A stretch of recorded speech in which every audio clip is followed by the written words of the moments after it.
We have to do this. A bit of a hill. His mother said, if you're coming to school, you got to bring your sister because they have to go and work in the fields. So this kid carries his 1-year-old sister everywhere. A lot of those kids don't eat in the morning. A lot of those kids, the only place they do eat is at that school. I thought going up that mountain, Mary's meals can reach everywhere that there's a hungry child. You see what happens after a simple meal? It just came to life. Love reaches everywhere.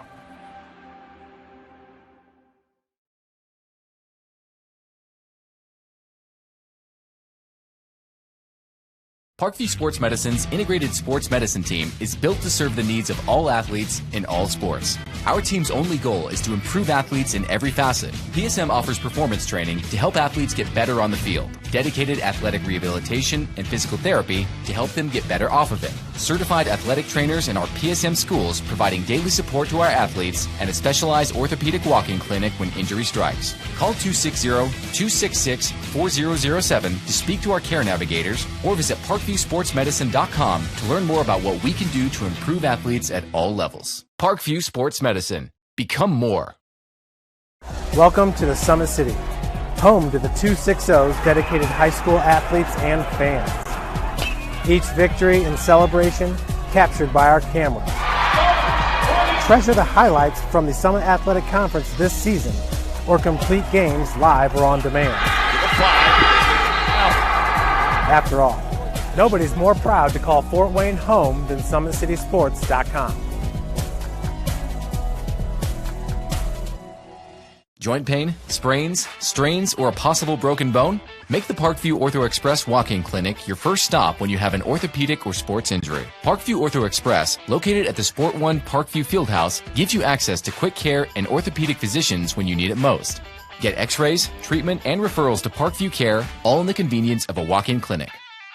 Call 260-266-4007 for more information.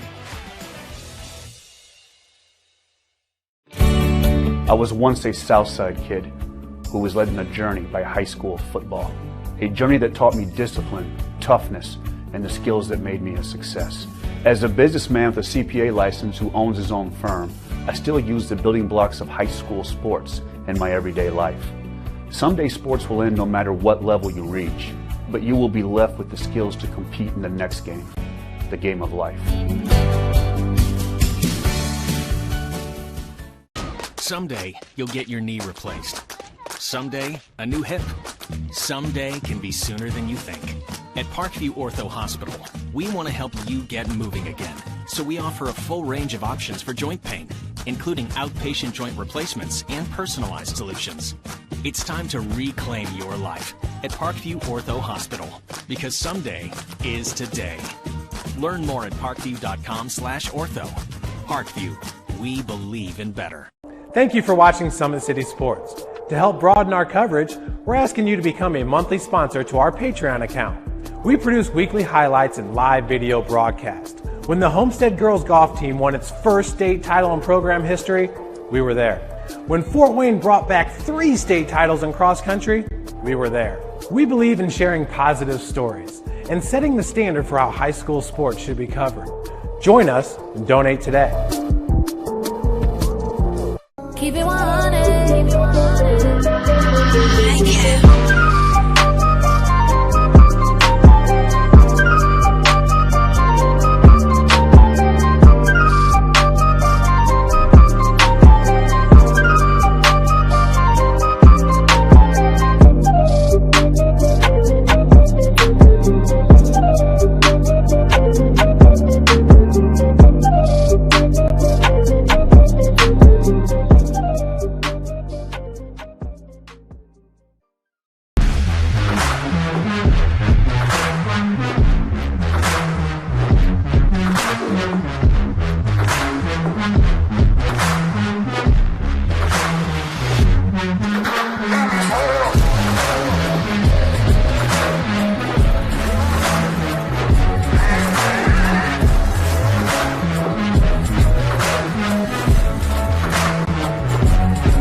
This is an invitation to join a movement propelled by people who care, and members who have a share in the place they bank.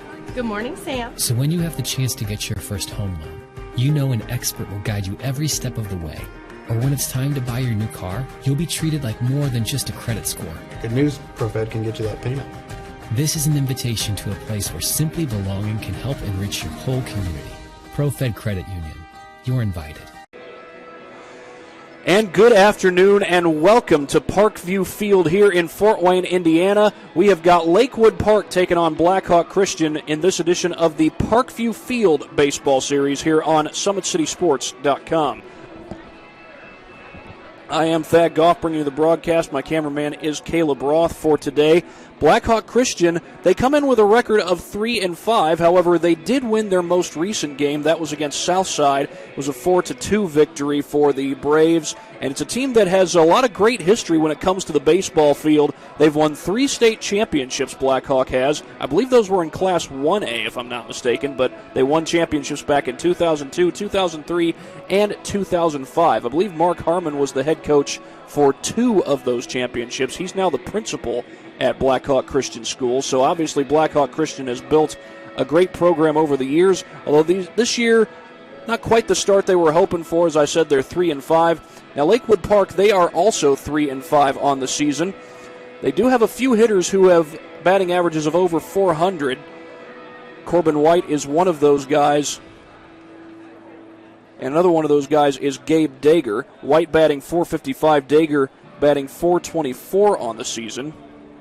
Jared Jewell is batting .375 on the year. Leading run producer is Corbin White, and he'll be starting on the mound today and also batting in the number 3 spot in Lakewood Park's order as he looks to perhaps push across a few runs today. Everybody's going to be looking to push across a few runs, but White, as I said, the leader in batting average for this team for Lakewood Park. Leader in batting average for Blackhawk Christian at this point is Gage Sefton. He doesn't appear to be an everyday player, however. He has 20 plate appearances on the season, 16 true at-bats, but he's done plenty with those at-bats, that .562 average, and also driven home 3 runs. Leading run producer for Blackhawk Christian is Corbin Muldoon.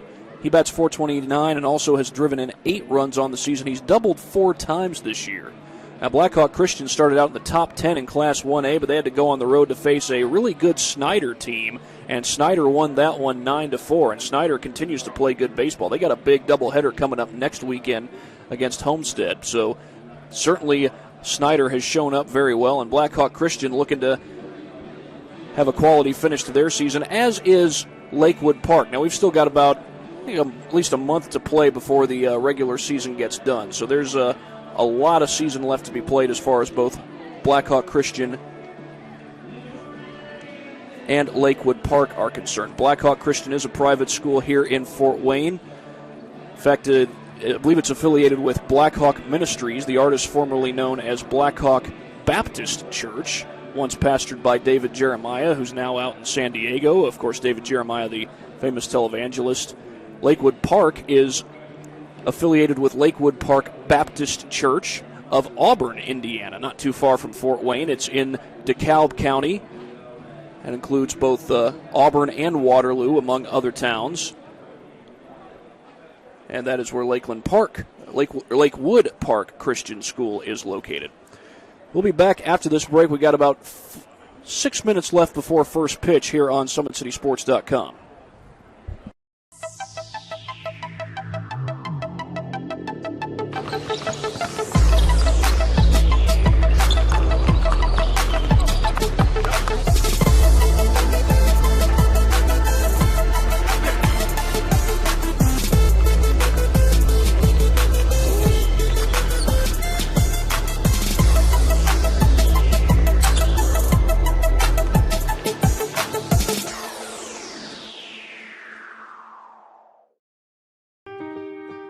This is an invitation to join a movement propelled by people who care and members who have a share in the place they bank. Good morning, Sam. So when you have the chance to get your first home loan, you know an expert will guide you every step of the way. Or when it's time to buy your new car, you'll be treated like more than just a credit score. Good news, ProFed can get you that payment. This is an invitation to a place where simply belonging can help enrich your whole community. ProFed Credit Union. You're invited. I was once a Southside kid who was led on a journey by high school football. A journey that taught me discipline, toughness, and the skills that made me a success. As a businessman with a CPA license who owns his own firm, I still use the building blocks of high school sports in my everyday life. Someday sports will end no matter what level you reach, but you will be left with the skills to compete in the next game, the game of life.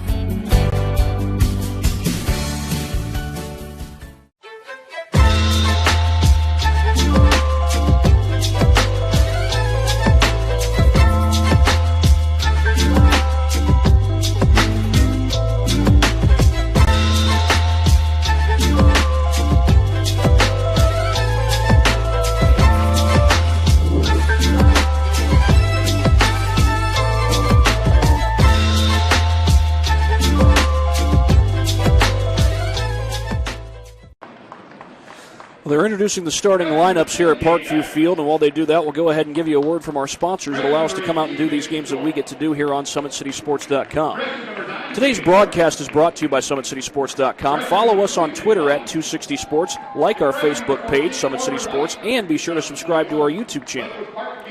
Kelly Automotive Group is Indiana's #1 automotive group with over 1,000 new vehicles and 500 pre-owned vehicles to choose from. Please visit drivekelly.com. Simple, transparent, and reliable. Tom Steele Tire has been servicing the Fort Wayne area for over 40 years. They will help you find the perfect tire for your vehicle and other auto repair services such as brakes, wheel alignments, engine diagnostics, and more. Big Eyed Fish has been around the Northeast Indiana area for generations. Like their Facebook pages for updated promotions and enjoy the best fish in Fort Wayne in a family-friendly environment at Big Eyed Fish. You're invited to join ProFed Credit Union, where we get to know you to better serve you. Sign up online in 5 minutes or stop by a branch. Join ProFed today and start owning your financial future at profedcu.org. At Ottenwiller Contracting, we invest in our customers by providing peace of mind during the entire process from bid to build. Visit OttenwillerContracting.com to learn more. Summit Volleyball trains and builds the highest quality volleyball players in the area. From ages 5 to 18, our players are equipped with elite level skills and a foundation of life skills. Jump on board. Together we can reach the summit. Anderson Heating and Air Conditioning has been a Fort Wayne is dedicated to providing the best possible solution for your home or business.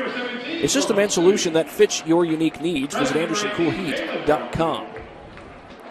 El Azteca Mexican Restaurant has been a Fort Wayne favorite since 1973. El Azteca Mexican recipes are sure to tantalize your taste buds. Visit ElAztecaRestaurant.com. I think they've announced the starting lineups already, and I believe they're just about to do the national anthem.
And with that, we are just about ready for baseball. We'll go ahead and give you the starting lineups Well, here's the starting lineup for Lakewood Park. Center fielder Grant Merkel will lead things off, followed by the shortstop Gabe Dager. Pitcher Corbin White bats third, followed by the second baseman Logan Bortner. Jared Jewell, the third baseman, bats fifth, followed by Trenton Chalfant. He is the starting right fielder for the Panthers. Caden Skaggs, the first baseman, bats seventh. Caden Kirtley, the catcher, will bat eighth. And rounding out the order will be the designated hitter Ty Chalfant. And here's a look at the defense for the Blackhawk Christian Braves. Callan Wood gets the start at first base. Starting at second base is Seth Leininger. Jake Boyer, the third baseman, starts at third. Jake Boyer starts at third there. And shortstop Aiden Muldoon. Aiden Muldoon is the starting shortstop. Starting left fielder is Micah Thompson. Starting center fielder is Clay Pickett. Starting right fielder is Gage Sefton. Starting catcher is Corbin Muldoon. And the starting pitcher is Corbin Studi.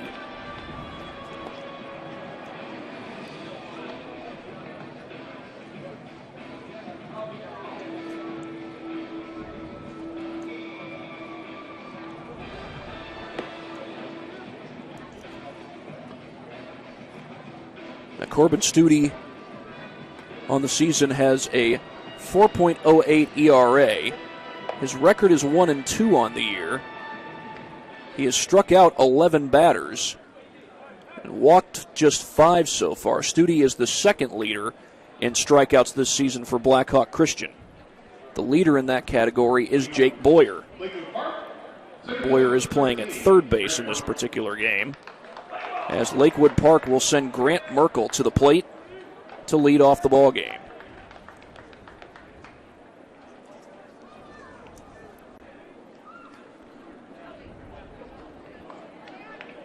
Merkel is a .333 hitter on the season. He's driven in 5 runs so far this year.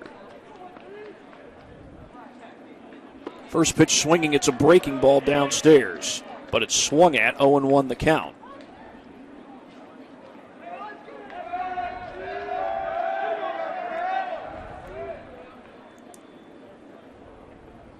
Swung out and missed again, 0-2. Looks like Studi went with a little fastball on the outside corner of the plate and was able to get Merkel to chase. Here's the 0-2 to Merkel, and he takes that one upstairs.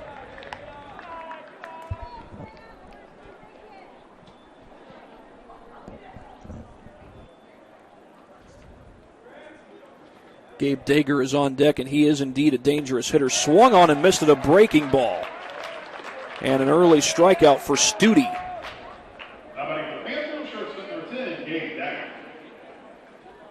That will send Dager to the plate.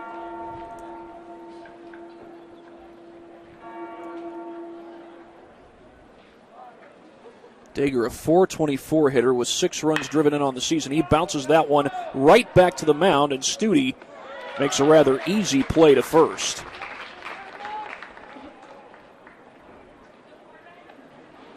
One pitch is all that was needed for the second out, and here comes Corbin White. He is the leading hitter on this Lakewood Park team, a .455 batting average. He is also the leading run producer on this team. Logan Bortner would hit next if needed. White getting the start on the mound today, as it's an early 1-0 count on Corbin White. Studi's first hitter faced only needed 4 pitches to strike him out. That was when Grant Merkel was up to the plate. And then Gabe Dager swung at the first pitch and bounced it right back to the mound. On the corner for a called strike.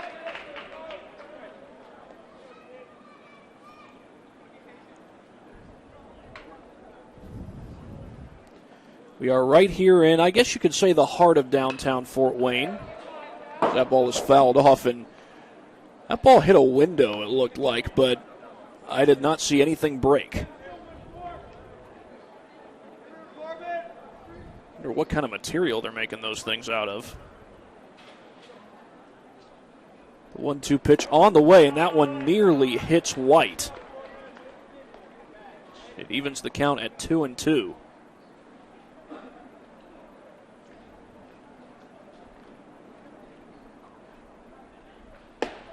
Upstairs, that's ball 4. So Lakewood Park has the game's first base runner as Corbin White draws a 2-out walk, and here is Logan Bortner.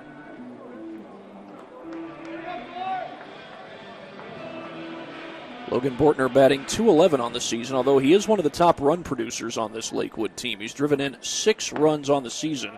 A swing and a miss at the first pitch. Lakewood Park comes into this game at 3-5 on the year.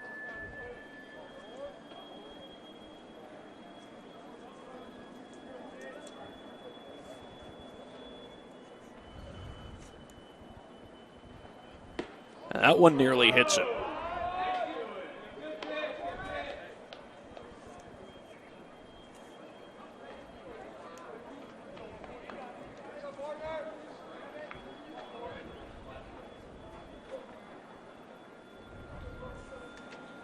There goes the runner. Pitch taken for a strike. The throw down to second, not in time. And Corbin White has a stolen base early on, and Lakewood Park has a runner in scoring position.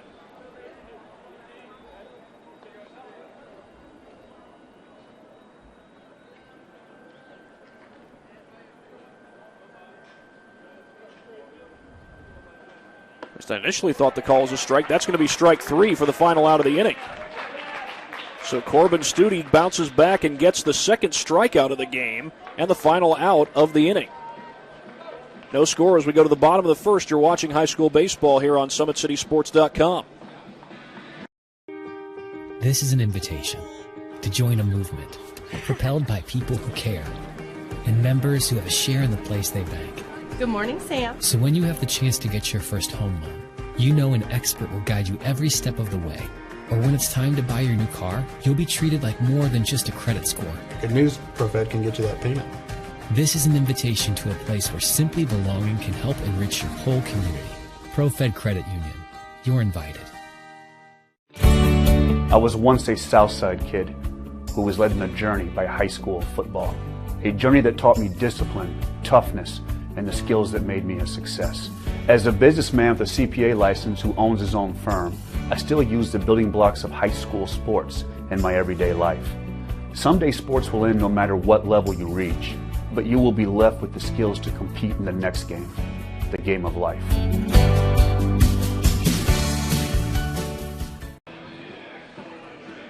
No score as we go to the bottom of the first inning between Blackhawk Christian and Lakewood Park. Here's a look at the starting lineup for the Braves of Blackhawk Christian. Corbin Muldoon will lead things off for the Braves. He'll be followed by Seth Leininger and Jake Boyer in the 3 spot. First baseman Callan Wood will bat 4th. Micah Thompson, the left fielder, will bat 5th. Right fielder Gage Sefton bats 6th. Batting 7th is pitcher Corbin Studi. Batting 8th is the designated hitter Bretan Mason. And rounding out the batting order is the center fielder Clay Pickett.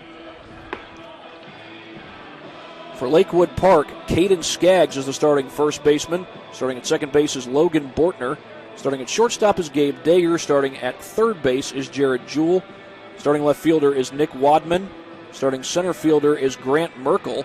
And the starting right fielder is Trenton Chalfant.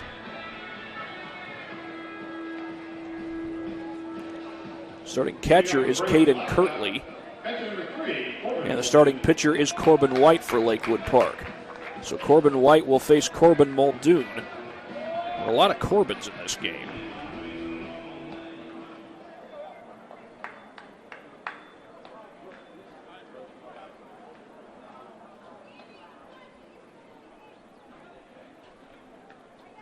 That one's taken on the corner for a called strike. 0-1 the count on Muldoon.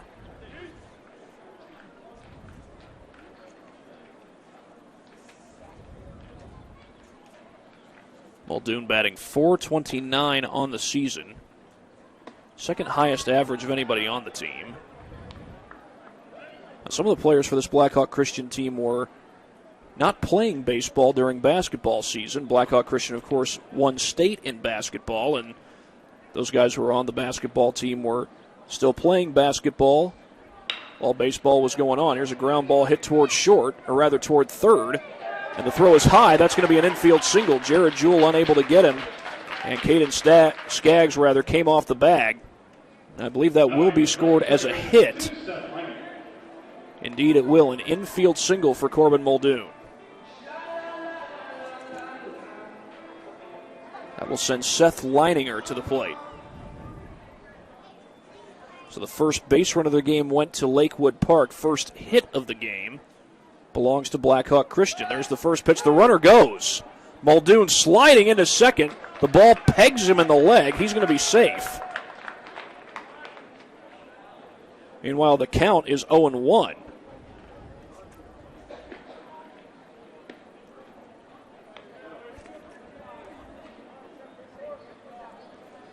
And Seth Leininger has a golden opportunity to push home a run. Leininger's driven in 6 runs on the season. He's batting .357 coming into today. And he puts that one on the ground. That's going to move the runner. Hit right toward the second baseman, Logan Bortner, who makes the throw, but the runner will advance. And Muldoon is now 90 feet away. Jacob Boyer will come to the plate.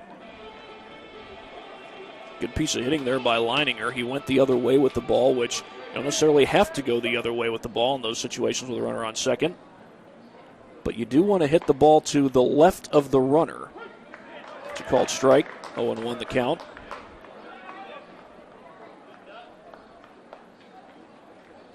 The reason you do that is because it's a longer throw to try to get the runner, and even if the shortstop comes up with the ball, he's got to go away from the bag to get it, as Jake Boyer takes that one upstairs, and the count evens at 1 apiece.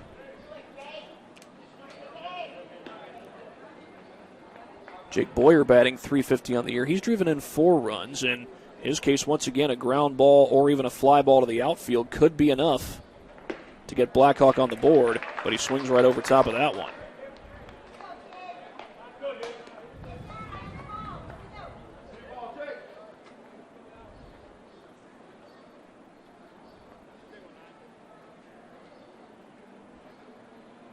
The pitch to Boyer, taken outside, that's ball 2, and the count runs even.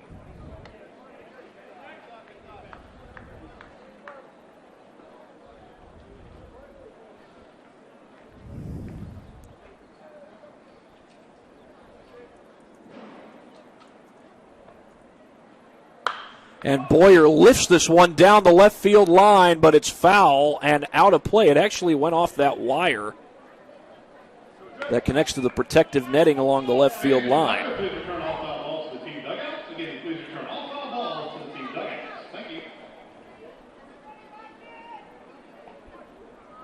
It'll keep the count even at 2-2, although Boyer got well out in front of that one.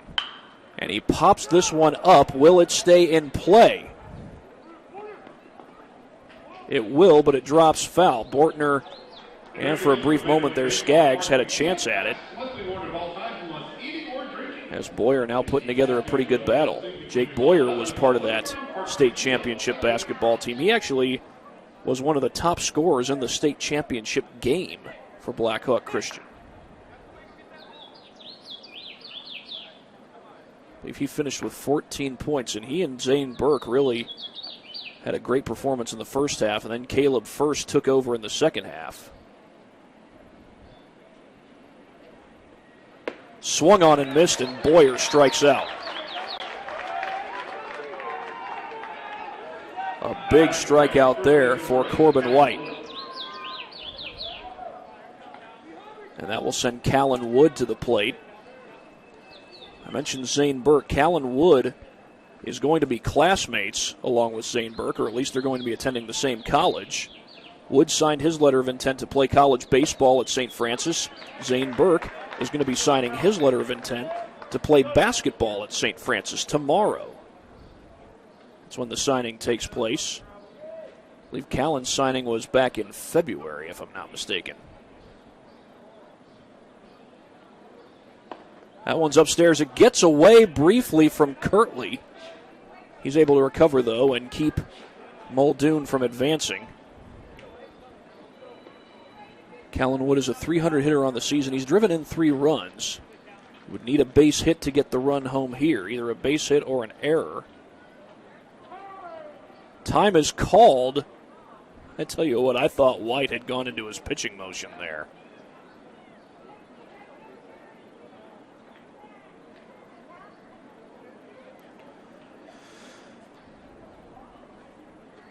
One on the way, and that's at the bottom of the zone for a called strike. An infield single for Muldoon. He then went on to steal second and then advanced to third on the ground ball by Seth Leininger.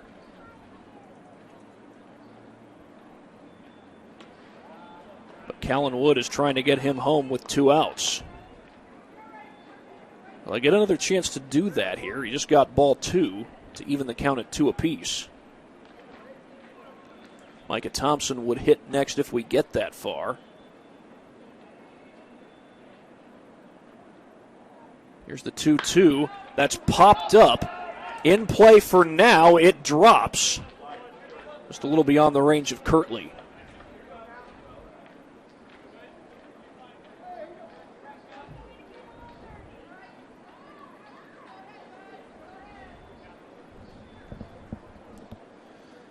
Well, Jake Boyer put together a pretty good battle on his last at-bat just a moment ago. Unfortunately for him, he ended up striking out. You do see a lot of hitters, they put together these really good battles, foul off a number of pitches. Usually it ends up well for him, but not always. But Wood will get another chance as he fouls off another one.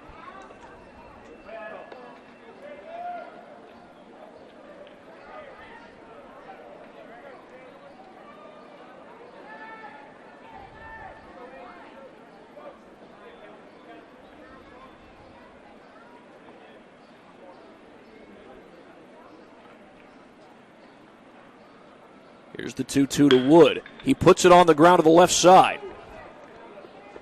Gabe Dager with the throw to first, not in time. And that allows Muldoon to score. And Blackhawk Christian takes the early 1-0 lead. And we'll see how they score that. They are going to score that as an infield hit, an infield single. So 2 infield singles here in the first inning. And I think that's Scott Bowles headed out to talk to the umpire. Initially I thought he was going to talk to Corbin White, but no, he's having a conversation with the umpire. He thought that maybe that throw was late. Or excuse me, the throw was in time. The throw was called late. Now he's going to talk with a home plate umpire. Well, there's no instant replay in high school baseball, but we can take a look at what just happened here. And the throw is, it's close. Hard to tell for sure whether or not the throw was in time. But again, it was called safe on the field. So many of the calls the umpires have to make, especially at this level, are indeed judgment calls. But Callan Wood drives home the game's first run, and here is Micah Thompson. Look over to first, and they don't get Wood.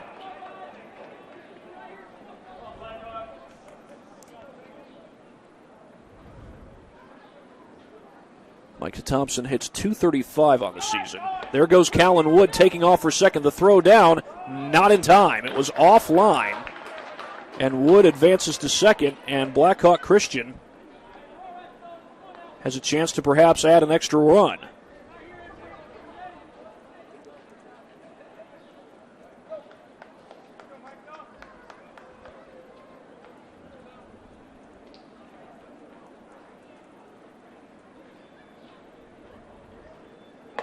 That one's upstairs, ball 1.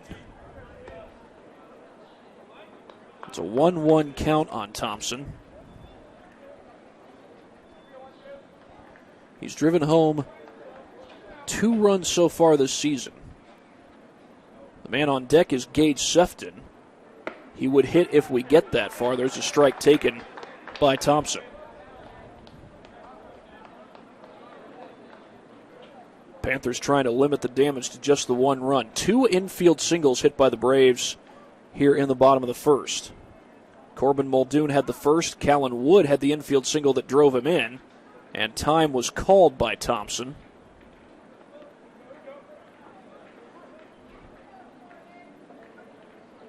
I believe Blackhawk Christian's next game is this coming Friday against DeKalb High School. DeKalb is in the same county as Lakewood Park. Lakewood Park is in Auburn. DeKalb High School is in Waterloo. In fact, DeKalb High School is named after the county that it's located in, DeKalb County. Both Waterloo and Auburn are part of that county.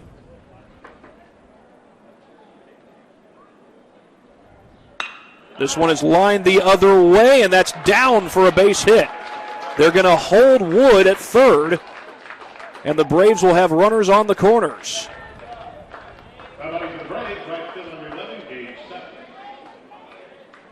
And indeed, that will send Gage Sefton to the plate, and he's got a chance to add an extra run, maybe two, with this opportunity at the plate. Sefton is the leader in batting average for Blackhawk Christian. He hits at .562. Now, he's one of those other players that missed some games early in the season because of basketball, and Blackhawk Christian making it all the way to state in basketball. And by the way, for Blackhawk Christian, it was their second state championship in 3 years. Now, who knows if they would have won one last year. There goes the runner, and Sefton lifts this one to left center field. That's down in the gap, and it might get both runs home. It will. Gage Sefton heading for third. The throw comes that way, and Sefton is in with a two-run triple.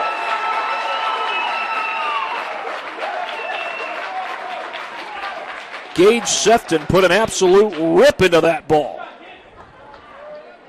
And Blackhawk Christian leads this one 3-0. I believe that was the first pitch he saw. And for Sefton, that's his fourth run driven in this season. Corbin Studi stands in. He takes a called strike.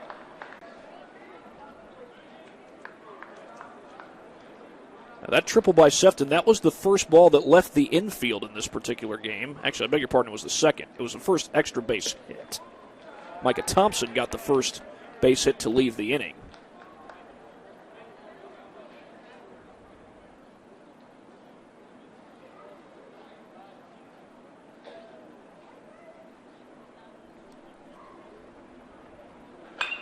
Well hit the other way, but foul.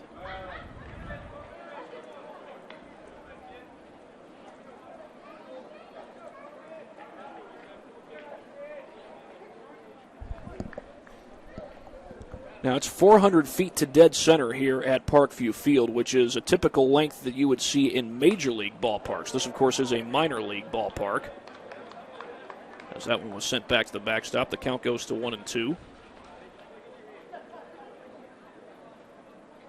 It's home to the Fort Wayne Tin Caps, which are an affiliate of the San Diego Padres. In fact, I believe Fernando Tatis Jr. came up through the Fort Wayne Tin Caps when he was coming up through the farm system. Now, if I'm not mistaken, the Tin Caps, this may have been back when they were the Fort Wayne Wizards, but the Fort Wayne Tin Caps, I do believe, used to be an affiliate of the Minnesota Twins. Twins great Torrey Hunter came up through this system. That's popped up, headed out of play. And it lands quite a ways behind the backstop. I'm not sure if that made it to the upper deck here or not.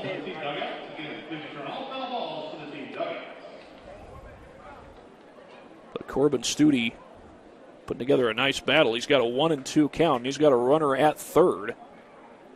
Gage Sefton just pushed home 2 runs.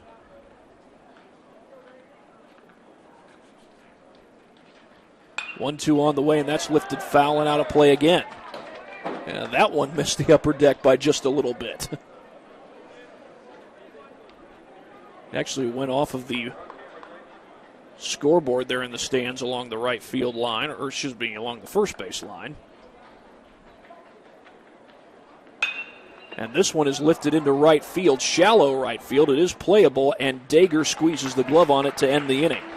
But it's a successful inning for Blackhawk Christian. They go up 3-0. We're back for the second inning after this here on SummitCitySports.com.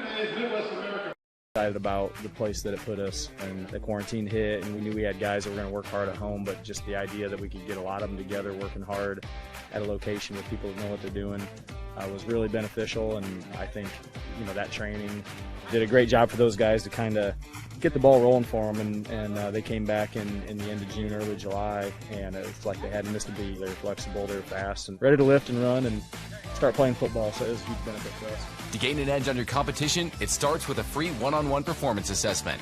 Call 260-266-4007. Parkview Sports Medicine. Become more. Welcome to the Summit City, home to the 260's dedicated high school athletes and fans. Each victory and celebration captured by our cameras. Treasure the highlights from the Summit Athletic Conference this season, or complete games live or on demand. After all, nobody's more proud to call Fort Wayne home than SummitCitySports.com. Someday, you'll get your knee replaced. Someday, a new hip. Someday can be sooner than you think. At Parkview Ortho Hospital, we want to help you get moving again. So we offer a full range of options for joint pain, including outpatient joint replacements and personalized solutions. It's time to reclaim your life at Parkview Ortho Hospital, because someday is today. Learn more at parkview.com/ortho. Parkview, we believe in better. We're back for the start of the second inning. Blackhawk Christian pushes across three runs, I should say. We'll go ahead and show you a couple of those runs. 2 runs coming on 1 hit here. That hit being an RBI triple by Gage Sefton, and he just lifted this one. I think this one bounced off the warning track, if I'm not mistaken. A theme I've seen here at Parkview Field is the infielders often play about halfway in, sometimes even less than halfway in, between the fence and the baseball diamond itself. I should say the infield diamond. And when hitters drive the ball deep to left center or right center field, that often results in not only extra bases, but usually 3 bags. And it did for Gage Sefton there in the bottom half of the first inning as he pushes home 2 runs. He had 3 RBIs coming into the game. He's got 5 for the season now. This is Trenton Shelfant stepping to the plate to lead things off for Lakewood Park here in the top of the second. And that one bounces in the dirt for ball 1. Studi had a pair of strikeouts in the top half of the first inning. He leads Blackhawk Christian in strikeouts. His total would currently be at 13 for the year. That one finds the inside corner, 1-1.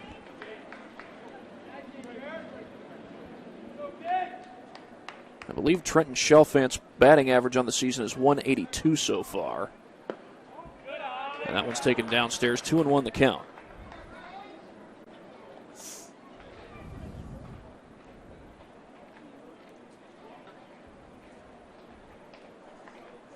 Swung on and missed it, a breaking ball. I tell you what, those curveballs can be awful deceptive. Not sure if maybe Shelfant thought that was going to curve back inside toward the zone. And for that reason, he swung at it. But he takes that one down in the dirt, 3-2.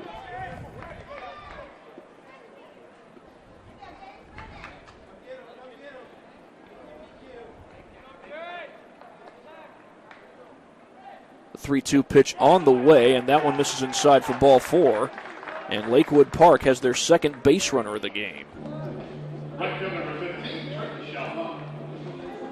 Both base runners for the Panthers have made it to first via the walk. It happened for Corbin White in the top of the first inning. I beg your pardon, that was actually Jared Jewell who was at the plate. This is Ty Shelfant.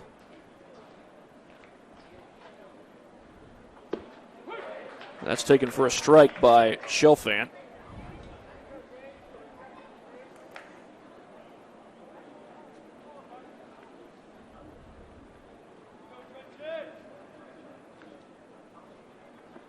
Swung on and missed. He went after an upstairs fastball, and Studi gets him to chase. So Jared Jewell, the runner at first.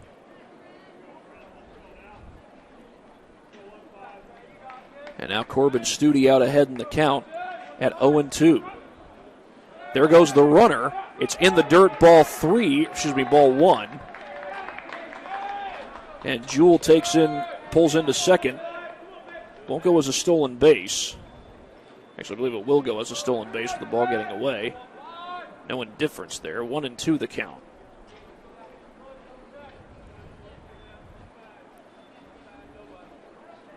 Swung on and missed. And Corbin Studi gets the strikeout with a runner on second.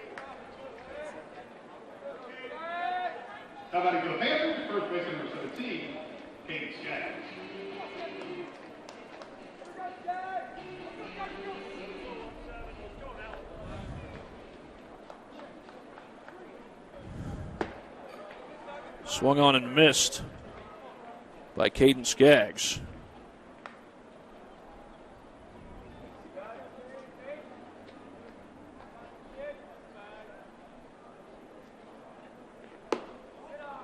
That one misses upstairs.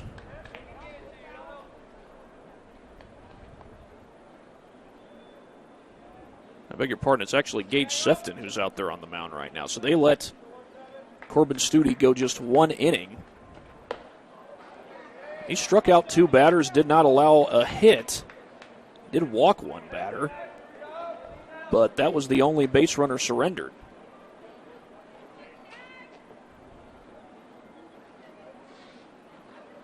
And that one misses upstairs, 2-2.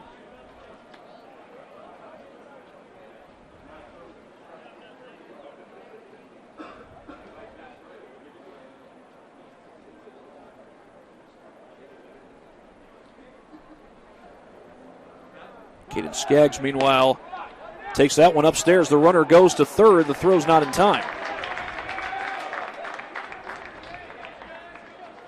So Jared Jewell with 2 stolen bases here in the top of the second.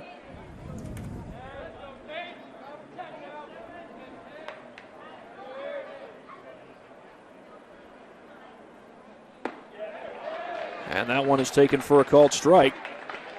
Strike 3. The second strikeout of the inning for Sefton.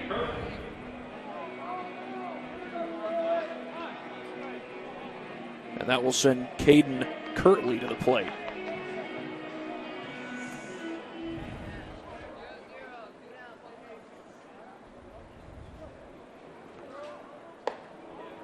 That one misses upstairs for a ball.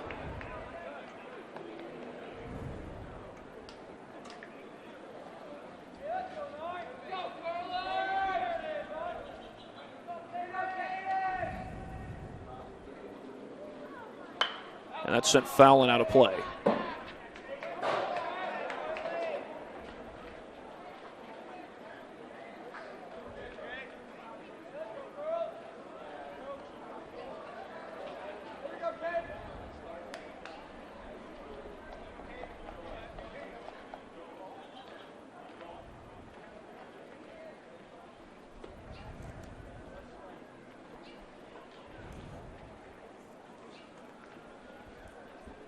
Lakewood Park has a chance to push a run across. There are 2 outs here in the top of the second. But Caden Kirtley, at this point with just a 130 batting average, he has driven in 5 runs, though. And a base hit here could put the Panthers on the board, and that's taken upstairs 2-1 the count.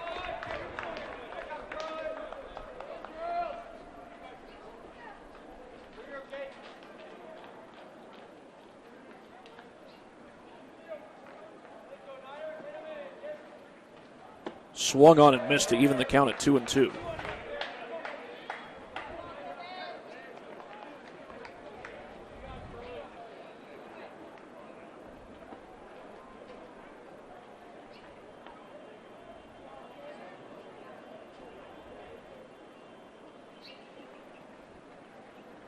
Sent foul to the backstop, and Kirtley is able to stay alive.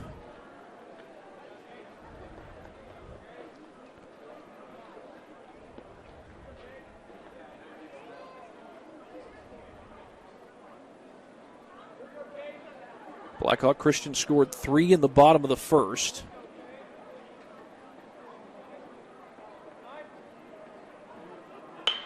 That's popped up right side of the infield. Will it stay in play? It does. It drops foul. Second baseman Seth Leininger had a chance at it, but he overran it. Not sure if he was looking right up into the sun or not. But the count remains 2 apiece. Gage Sefton has struck out 2 batters here in the top half of the second.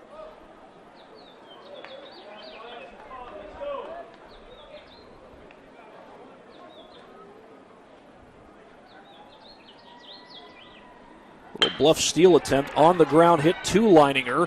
The throw to first in time, and the inning is over. Lakewood Park threatens, but they do not score. And we will go to the bottom of the second inning here on SummitCitySports.com.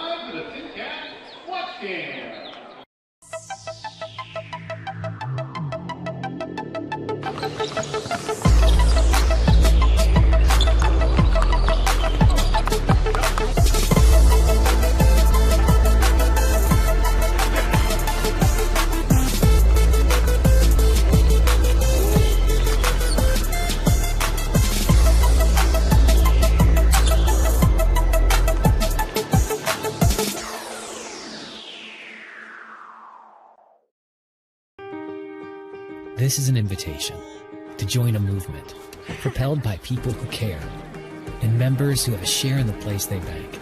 Good morning, Sam. So when you have the chance to get your first home loan, you know an expert will guide you every step of the way. Or when it's time to buy your new car, you'll be treated like more than just a credit score. Good news, ProFed can get you that payment. This is an invitation to a place where simply belonging can help enrich your whole community. ProFed Credit Union. You're invited. I was once a Southside kid who was led on a journey by high school football. A journey that taught me discipline, toughness, and the skills that made me a success. As a businessman with a CPA license who owns his own firm, I still use the building blocks of high school sports in my everyday life.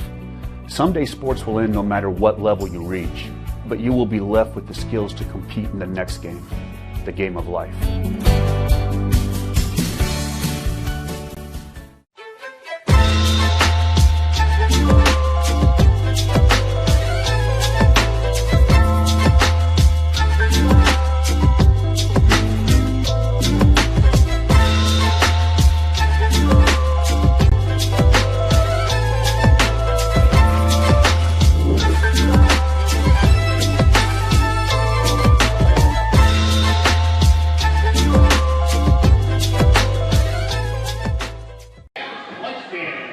Nothing Blackhawk Christian.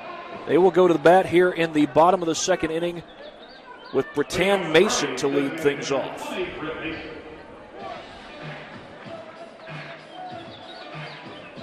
Mason bats .200 on the season.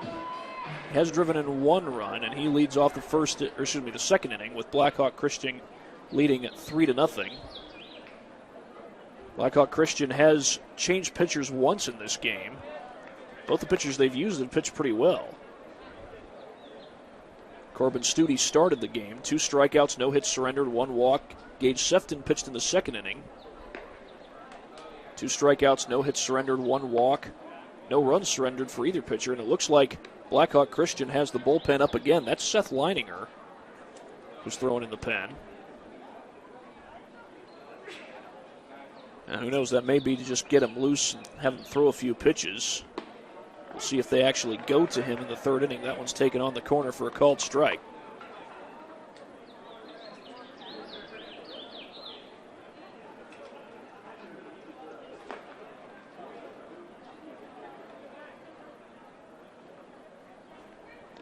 And that one gets away from the catcher,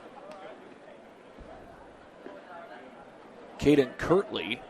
Gets all the way to the backstop. Count has run to 3-1. Here on Britt Mason.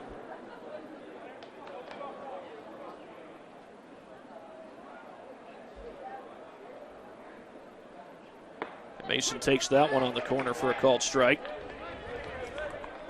Clay Pickett would hit next. And then after he hits, we'd be back to the top of the order with Corbin Muldoon, who legged out an infield single his last time up.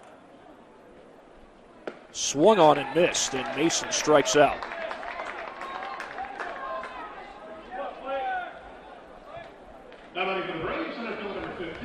That'll send Clay Pickett to the plate.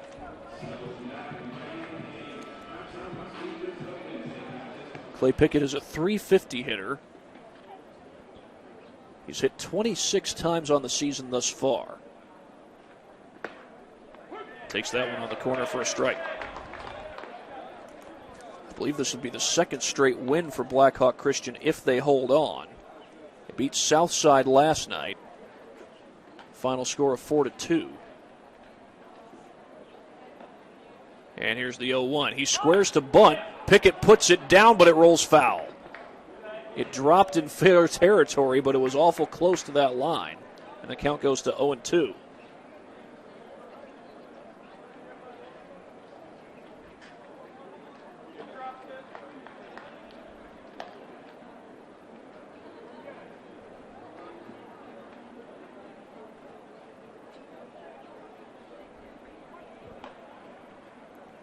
Corbin Muldoon is on deck.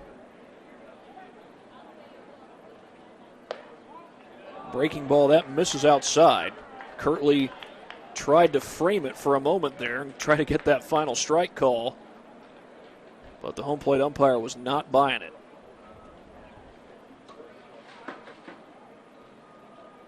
One-two delivery. Pickett lifts that one into left center field. That is going to drop for a base hit past the outstretched arm of Grant Merkel. Pickett making the turn, going to third, and he is in. A one-out triple for Clay Pickett. And Blackhawk Christian is threatening again.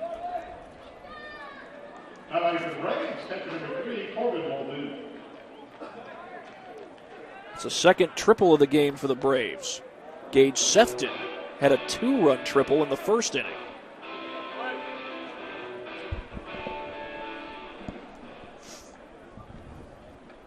This is Corbin Muldoon, the leadoff hitter. Pitch on the way, and that misses upstairs for ball one.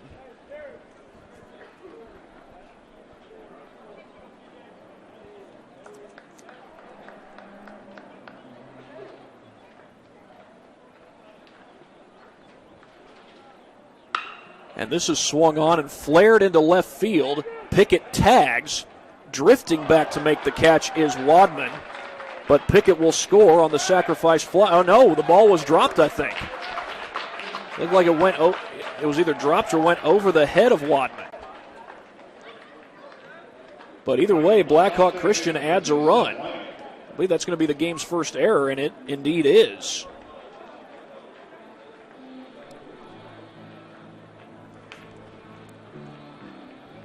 That was looking like a can of corn. The second out of the inning, either way, Blackhawk was going to get the run. Instead, it turns into an error in left field.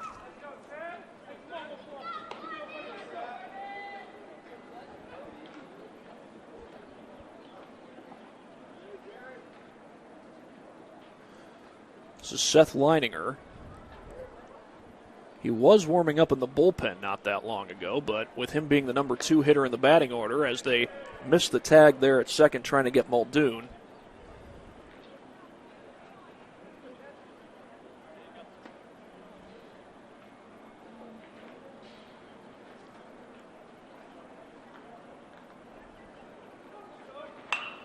This one's flared into shallow right. That's playable and caught. First baseman Caden Skaggs able to make the play. Third baseman number 19, Jake Boyer. And that will send Jake Boyer to the plate. He's got a runner on second, a chance to pad the lead for the Braves.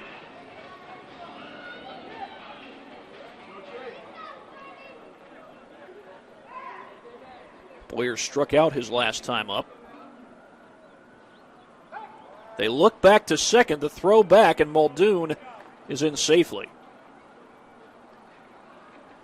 3 runs in the first inning for Blackhawk Christian, 1 more here in the second.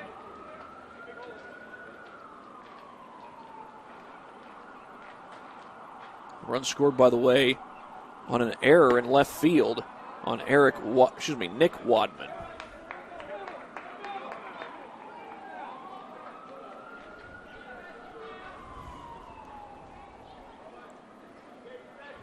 Boyer batting .350 coming into this game.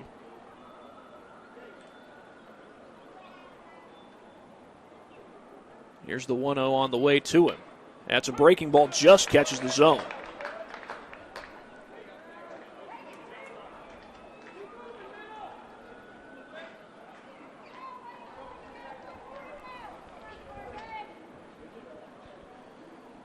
Boyer's a junior. And he's driven in 4 runs on the season so far, and he was one of those other basketball players. That looked like a pretty good pitch. It's taken outside, ball 2.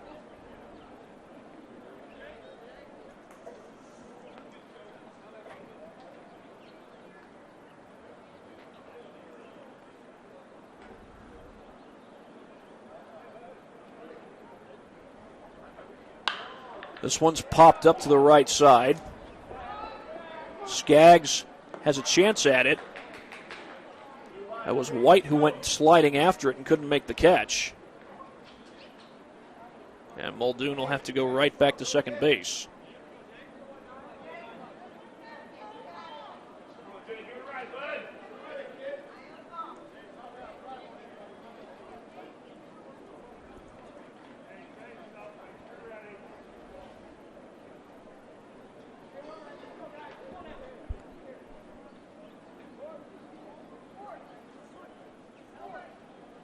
Boyer 0 for 1 so far in the game. He wants time, and he gets it.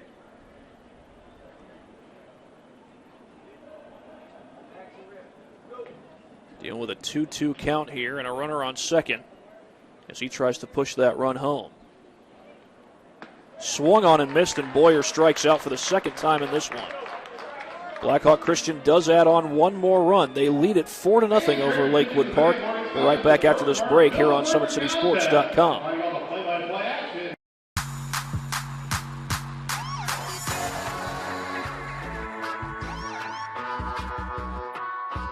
I choose to do whole body cryotherapy after practices, games, and training.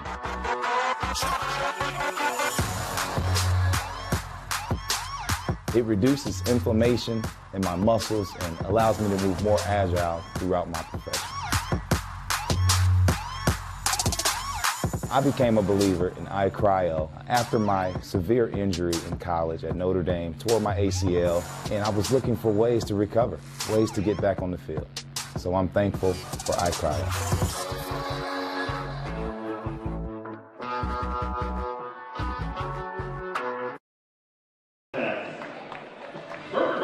We've got a quick update for you. Blackhawk Christian has made another pitching change.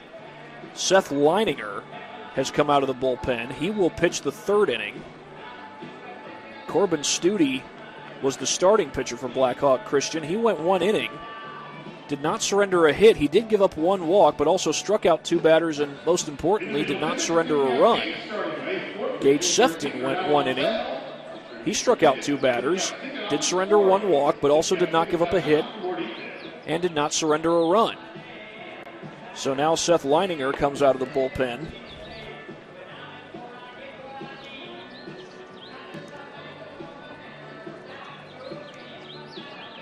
And if you're wondering what has Leininger done on the mound so far this season, his ERA is 7.45 so far. He's walked 6 batters, also struck out 6. Has surrendered 16 hits and 14 runs total in 10 1/3 innings pitched, that is. And here in the bottom half, the top half of the 3rd, he will face Ty Shelfant, Grant Merkel, and Gabe Dager.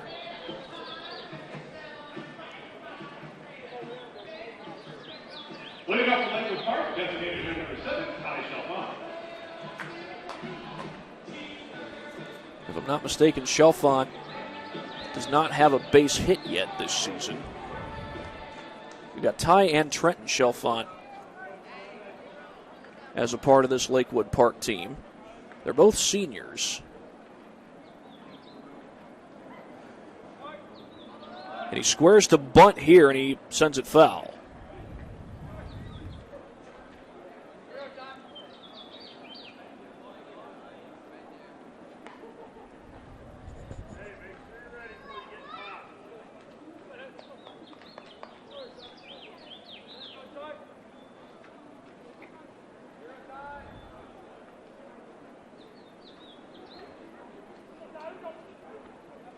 Time is called by Chalfant.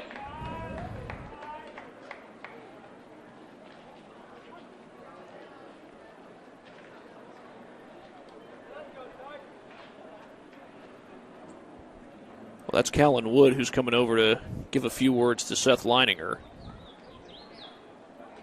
He's thrown just one pitch so far. It did end up going for a strike because it was bunted foul.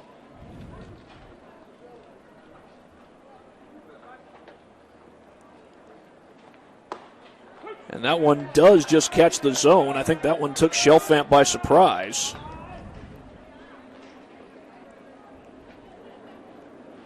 And the count goes to 0-2 on Ty Chalfant. Here's the 0-2 delivery from Leininger. It's popped up, and that will go out of play.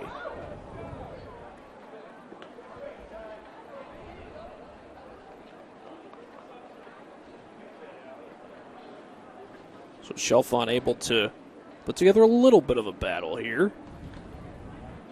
Here is the 0-2. Leininger delivers. On the ground, Leininger tries to glove it. He bobbled it for a moment, and he makes the play. Seth Leininger sticks with it for the first out of the inning.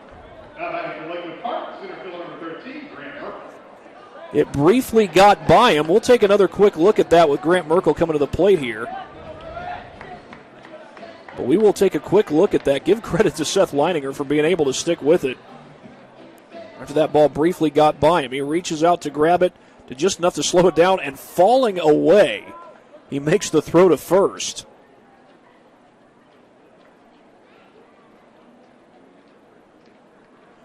Leininger delivers, and that is upstairs, it looks like, ball one.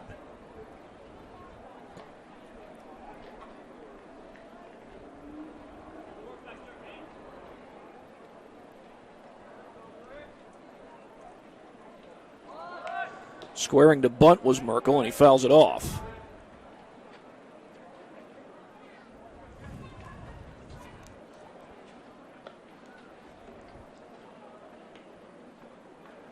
Merkel's 0 for 1 so far. He was struck out in the first inning. It was Corbin Studi who struck him out in that frame. Got a 1-1 count to deal with here. Swung on and missed. Actually foul tipped it into the glove. It's going to go to 1-2.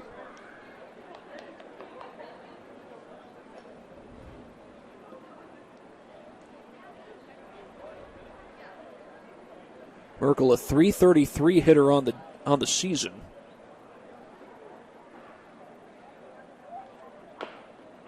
And he fouled that one off. Got just a piece of it. He was headed off to first thinking maybe he had whiffed right over top of it. With the ball getting away from the catcher, you obviously can do that. But not on a foul ball.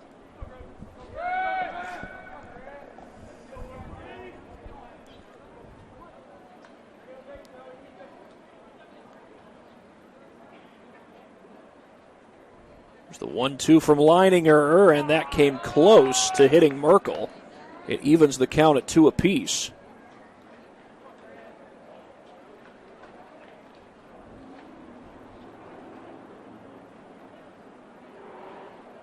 We've got one more broadcast after today from here at Parkview Field.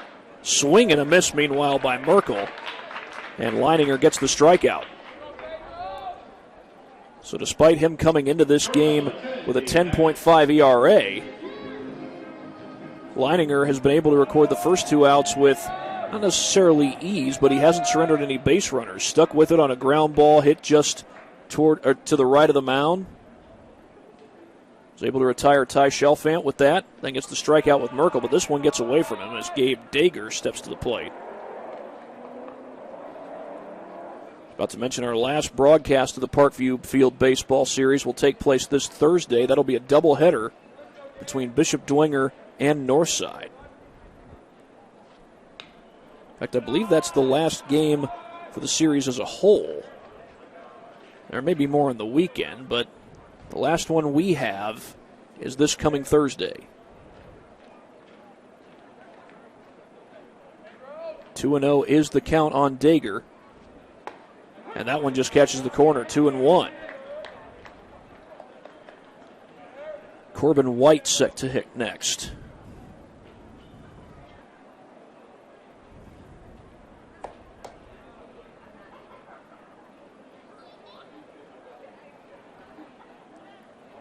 And if we would get that far, Logan Bortner would also hit. This pitch gets away, and it's 3-1.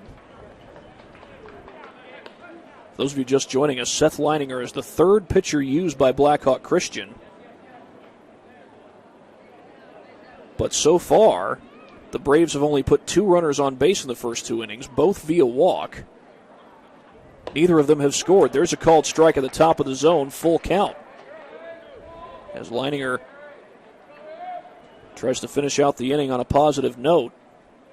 Can still do that even if he does give up the base runner here.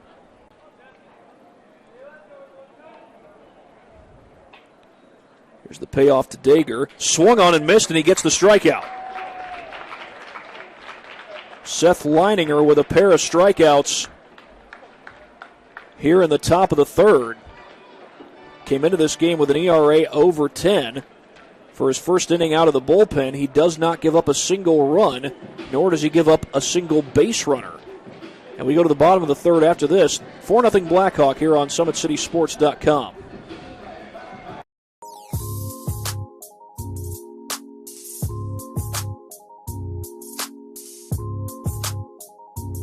There are tons of benefits to using compression therapy, but my favorite are speeding up muscle recovery, reducing swelling and inflammation, and improving my athletic performance.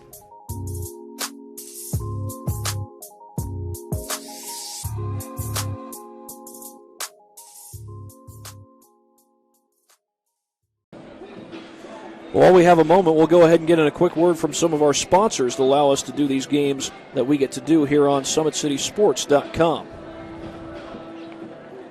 iCryo specializes in whole-body cryotherapy, body sculpting, cryofacials, infrared sauna, and compression therapy services. Check out Jalen Smith's signature location on Coliseum Boulevard by Blaze Pizza in Fort Wayne, Indiana. Parkview Sports Medicine continues to lead the way in Northeast Indiana. Our specialized sports medicine team offers direct access to physical therapy and sports physicians in our new Parkview Ortho Express Clinic located at the Sport One Parkview Fieldhouse. No referral is needed, saving you both time and money. Visit ParkviewSportsMedicine.com to learn more. A 4-0 lead for Blackhawk Christian. They've scored 3 runs in the first inning, added 1 more there in the second. And they've used 3 pitchers in the game so far, despite the fact that they haven't surrendered a single run. Seth Leininger just pitched a 1-2-3 inning. And it looks like we are going to have a pinch hitter here for Blackhawk Christian.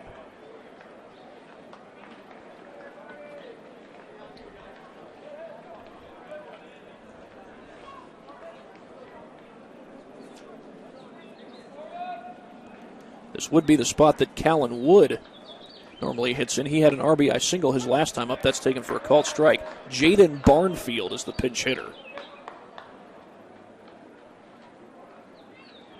Takes a first pitch strike, Barnfield does.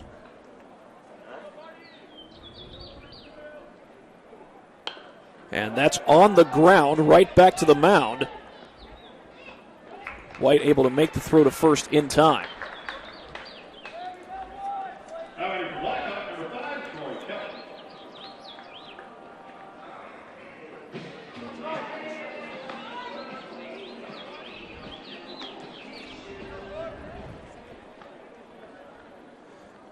Another pinch hitter. This is Troy Kelly coming to the plate, and he goes out to the first pitch and fouls it off.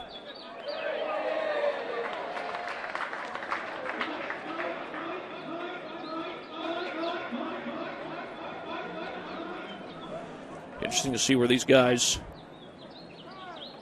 go in the field. I think that's Reese Tracy who's in the bullpen for Blackhawk Christian. They have used 3 pitchers in 3 innings so far.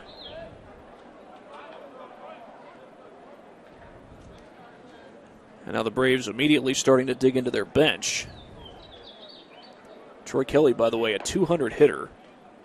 So he pinch hits in Micah Thompson's spot. And we'll have another pinch hitter coming up shortly after him. That's Charlie Sheldon, who's standing in the on-deck circle. A 1-1 count, meanwhile, on Kelly. He takes that one downstairs, make it 2-1.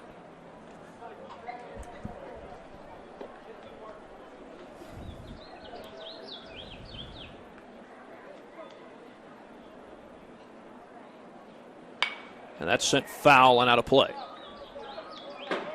That drops in the seats. Thankfully, there was no one sitting in those seats where it dropped. Or some people sitting in the seats next, close to him, I should say, but nobody in those seats. And this one is lined into left field. That's a base hit. Troy Kelly gets aboard with a single. A pinch hit single, no less.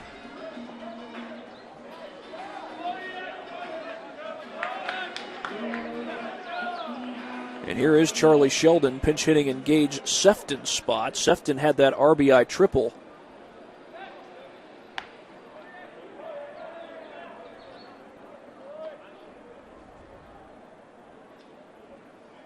Back in the bottom half of the first inning. And that hit was the 6th of the game for Blackhawk Christian. This one's taken downstairs for a ball.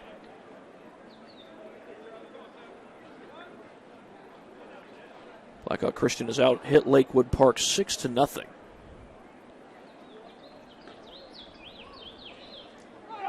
There goes the runner, and it's sent foul, and Kelly will have to go back to first. We're going to have another pinch hitter. Corbin Studi would be set to hit next. But it's Isaac Perlich who's standing on deck.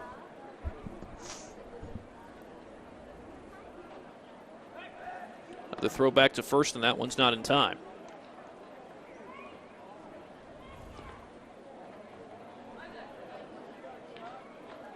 I mentioned Reese Tracy was warming up in the bullpen. I believe he has an older brother on this team, Chad Tracy. Not to be confused with the former Diamondbacks infielder. I believe he played both third base and first base in his big league career. 1-1 the count. And that's bounced fair along the third base line. Going to be a long throw. Got him!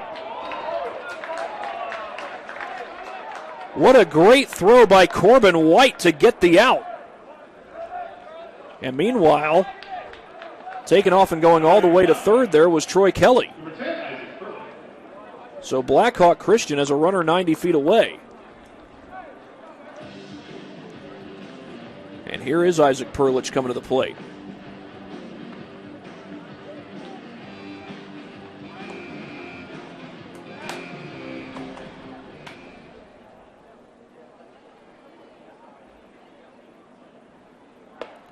Taken for a called strike.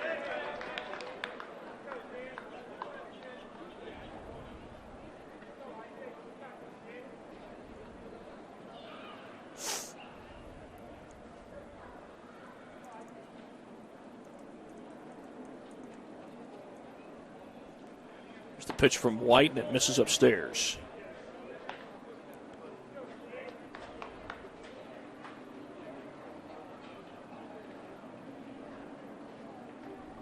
Blackhawk Christian scored 3 runs in the first inning, added 1 in the second. Well, they add one more here. This one's taken upstairs. 2-1 the count on Perlich.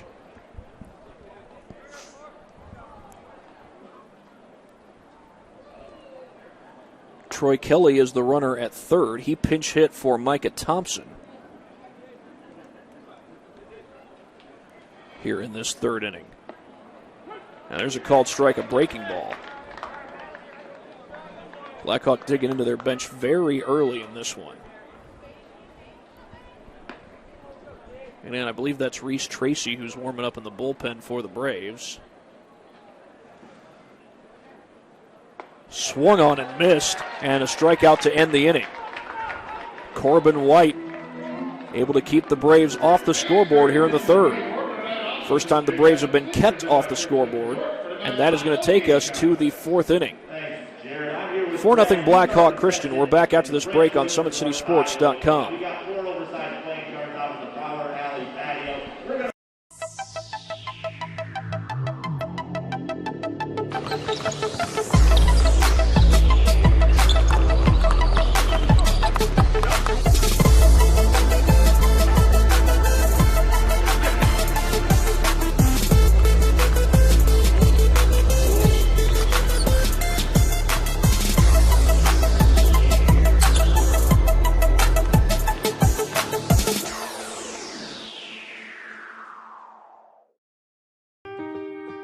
This is an invitation to join a movement propelled by people who care and members who have a share in the place they bank.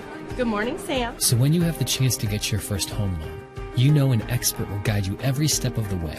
Or when it's time to buy your new car, you'll be treated like more than just a credit score. Good news, ProFed can get you that payment. This is an invitation to a place where simply belonging can help enrich your whole community. ProFed Credit Union. You're invited. I was once a Southside kid who was led on a journey by high school football. A journey that taught me discipline, toughness, and the skills that made me a success. As a businessman with a CPA license who owns his own firm, I still use the building blocks of high school sports in my everyday life. Someday sports will end no matter what level you reach, but you will be left with the skills to compete in the next game, the game of life.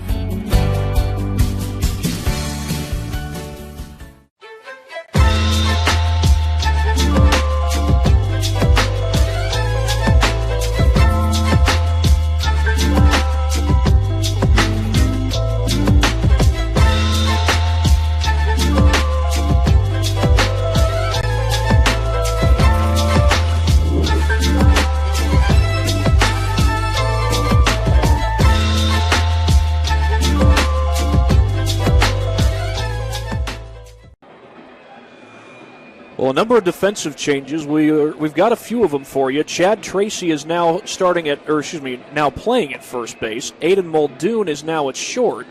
Reese Tracy is at third. Troy Kelly is in left field, and Callan Wood is the new pitcher for Blackhawk Christian. Now, they pinch hit for him in the bottom half of the third inning. So this will be Wood's first inning on the mound.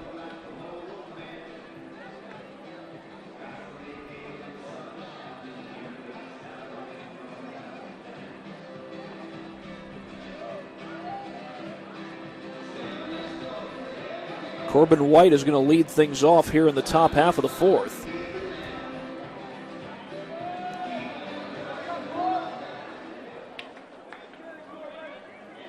Blackhawk Christian has used 4 pitchers in 4 innings, although none of them have given up a run. White takes a called strike on the first pitch. Callan Wood with just a 1.75 ERA so far. This one is bounced to third. Tracy fields it in fair territory, and he throws it across the diamond. That's Reese Tracy finding Chad Tracy at first base for the first out.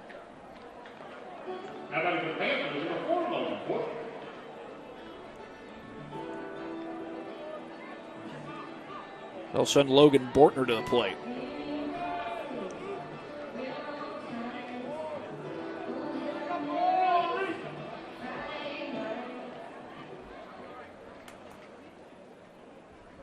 Wood delivers. It's on the corner for a called strike.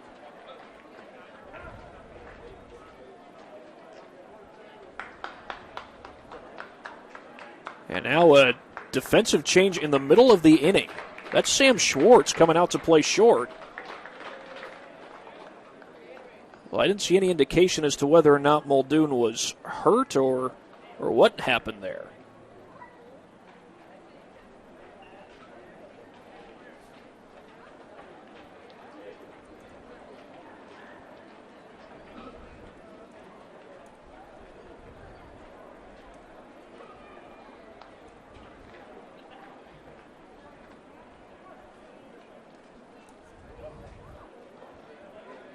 Squaring to bunt here is Bortner. He puts it down, but it's foul.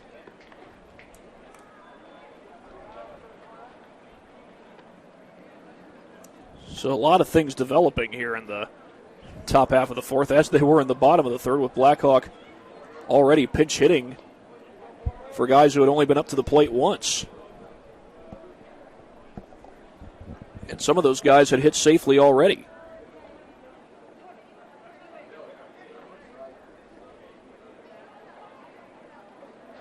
0-2 on the way, and it's flared into foul territory and out of play.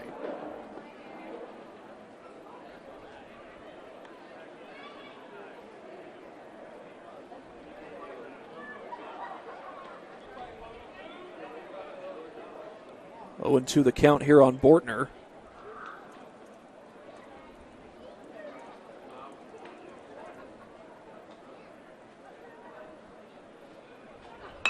On the ground, hit towards short. And Schwartz's throw is not in time. That's going to be the first hit of the game for Lakewood Park as Logan Bortner legs out an infield single. That will send Jared Jewell to the plate. This would be his second at bat of the game. He also walked, made it as far as third, but did not score. So the no-hitter is gone. Something that three hitters, and I guess you could say four pitchers had combined for, although Wood now, who is the fourth pitcher, gives up the first hit of the game to Lakewood Park.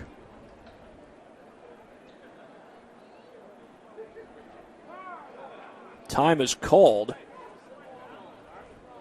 Wood taking his time there before throwing the pitch.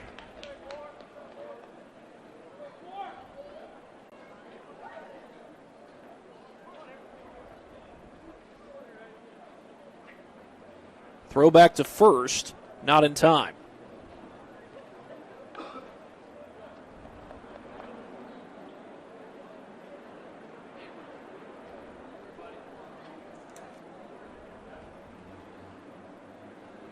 Pitch on the way, and that's called a strike.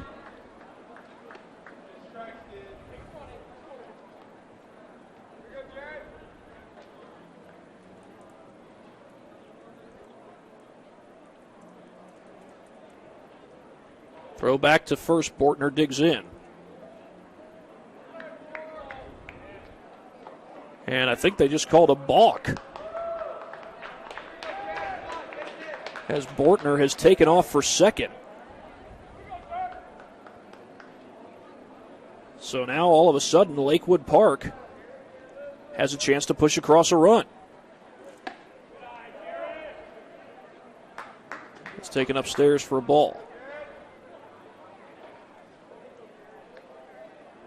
I believe this is the second time that the Panthers have gotten a runner into scoring position. We got Jared Jewell to third. His last time up. That ball is bunted. That's a fair ball.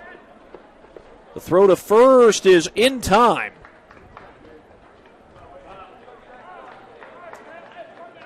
The catcher, Braden Overhold, able to make the throw to first.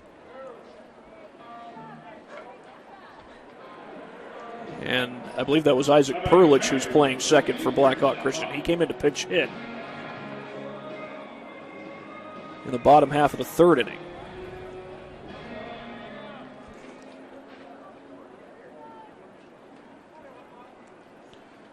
This is Trenton Chalfant. That bunt did move the runner, so Chalfant able to bounce that one foul. So Jewell does the job.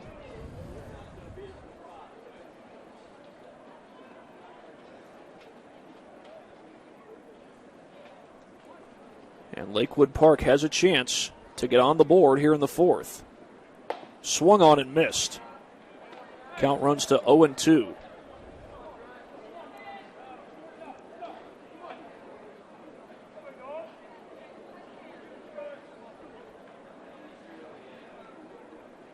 The 0-2 from Wood.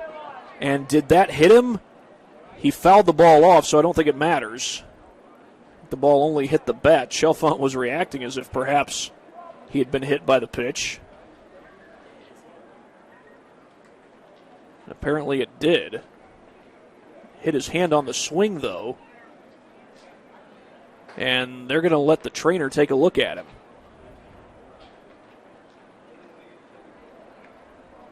Since he swung the bat, I'm pretty sure that he does not get awarded first base. Essentially go as a foul ball.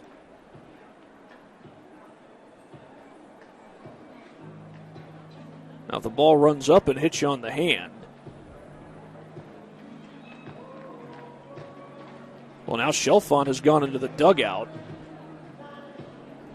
And Scott Bowles is going to get an explanation from the home plate umpire. Not sure if they called it a dead ball or not. Thought they initially were calling it a foul ball. But if it is a hit batsman, then they're going to need a pinch runner. I think that's Chalfant who just came back out of the dugout.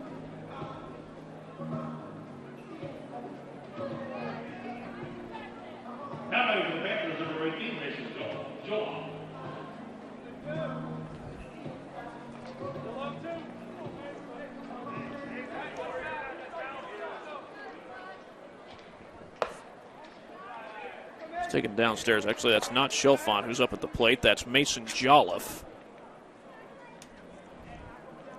I think they're going to let Jolliffe finish out the at-bat. And he sends that one foul.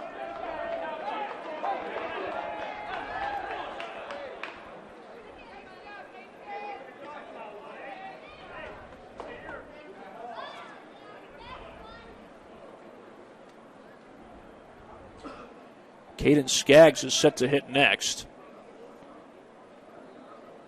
Panthers have 2 outs with a runner on third here in the top of the fourth.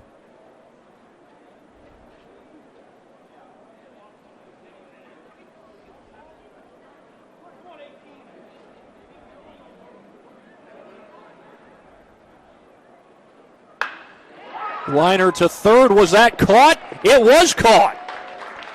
Reese Tracy digs it out. And that will end the inning. Once again, Lakewood Park threatens, but they are unable to score. 4-0 as we go to the bottom of the fourth here on SummitCitySports.com.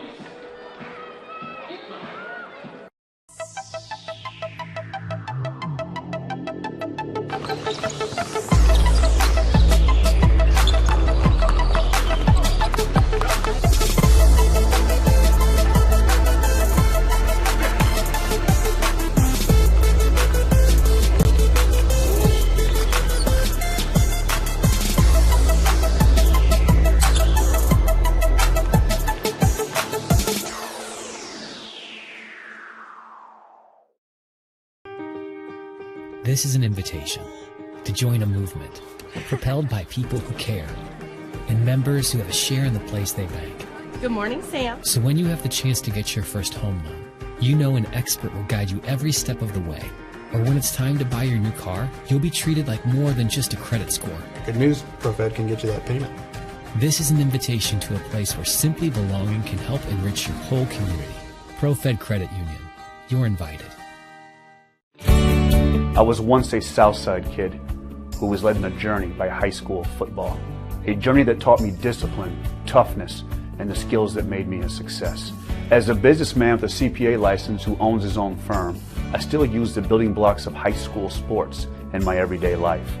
Someday sports will end no matter what level you reach, but you will be left with the skills to compete in the next game, the game of life.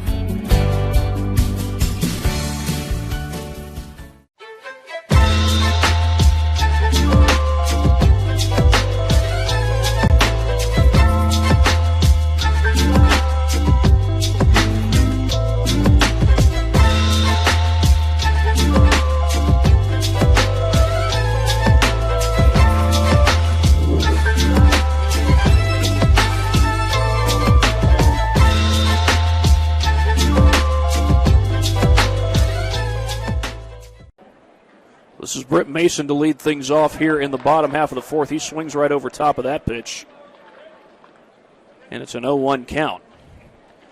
Britt Mason, the first batter in a while for Blackhawk Christian to come to the plate a second time. And he puts this one on the ground foul. He struck out in his last at-bat. The Braves sent 4 pinch hitters to the plate, and it looks like they're going to send another one to the plate here after Mason is done.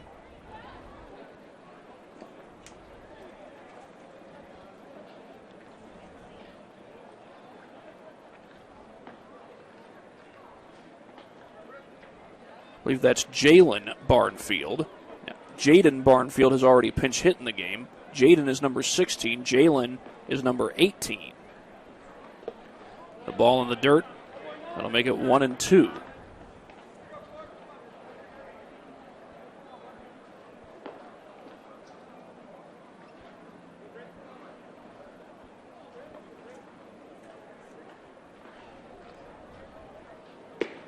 That one was close to the plate, but apparently just off the plate. Either off the plate or a little below the zone.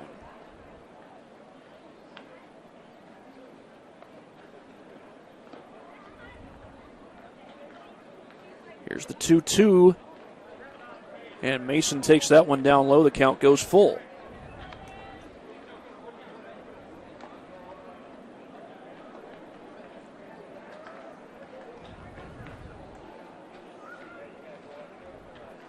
Now, Corbin Muldoon would be set to hit third in this inning, but it looks like, I don't think that's him who's standing in the hole. Breaking ball called strike 3, and Mason strikes out for the second time in this game.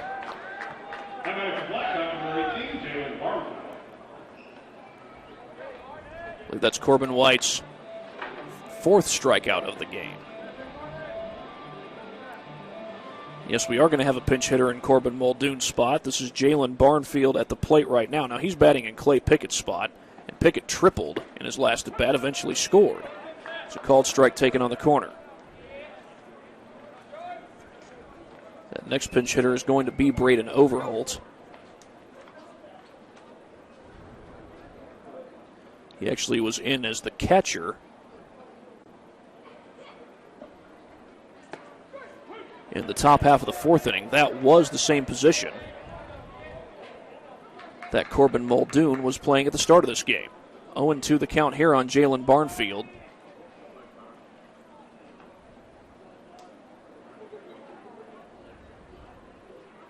Blackhawk Christian scored 3 runs in the first inning, added 1 more in the second. There's a called strike 3 to get Barnfield retired.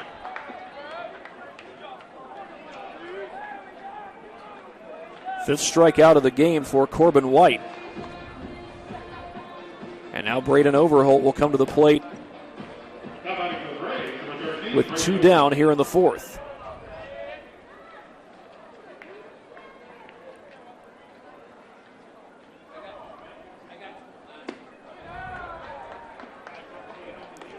One's taken upstairs for ball 1.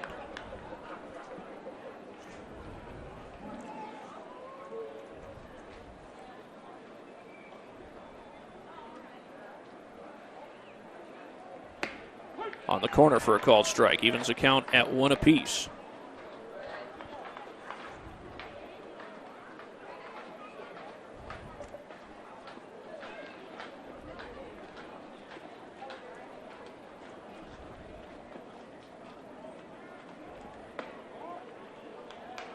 That one misses. Count runs to 2-1.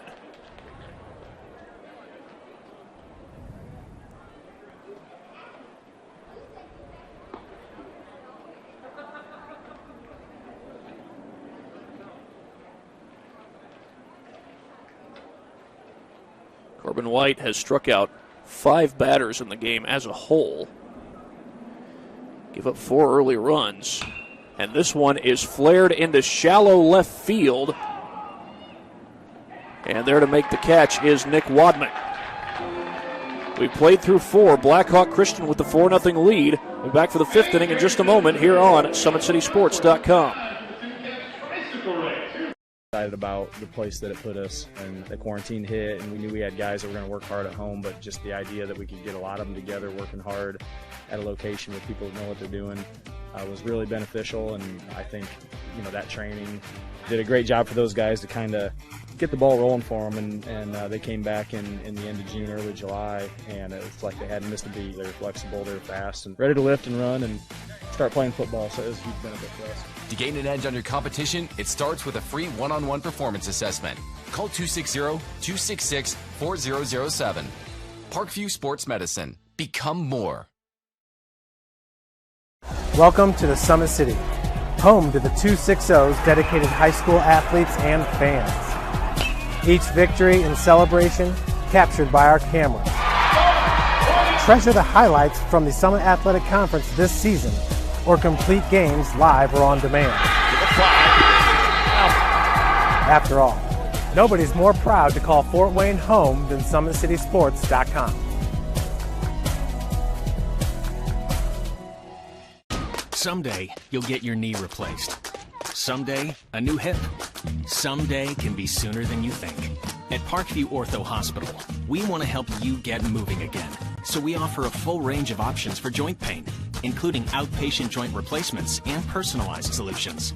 It's time to reclaim your life at Parkview Ortho Hospital, because someday is today.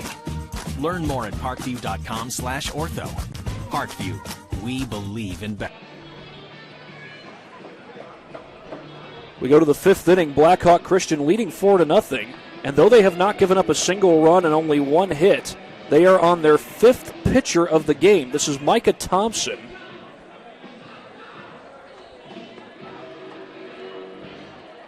Coming to the plate. He started this game, coming to the mound, I should say. He started this game in left field. And then was pinch hit for in the bottom of the third inning. Troy Kelly came on to take his place, and Kelly is now playing in left field. And the first batter that Thompson will face is Caden Skaggs.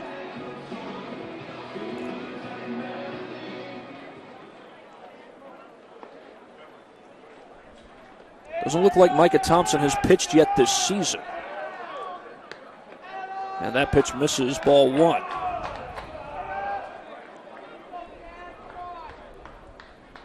I believe all the other pitchers who have been used today have pitched a few innings coming into this game. That does not look like that's the case for Micah Thompson. That one apparently just does catches the zone, 1-1 the count. Caden Skaggs is 0 for 1 in the game so far. His only at-bat was a strikeout. It was Gage Sefton who struck him out. That's on the corner too, 1-2.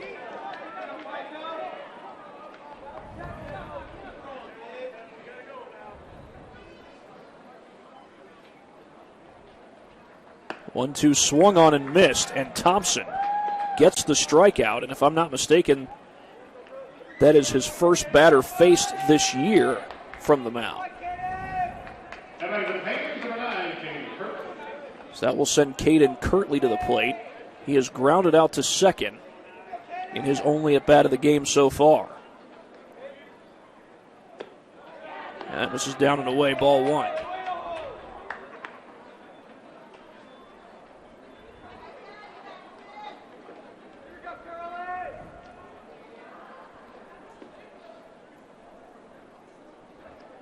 Swung on and missed, and that'll even the count at 1 apiece. Curley comes into this game with just a 130 average.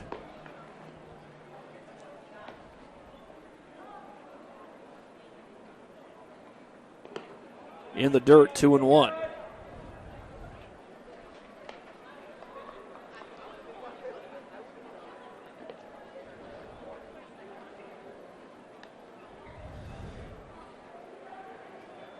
That one's bounced toward first. And taking it himself for the first out of the inning is Chad Tracy. Second out of the inning, I beg your pardon.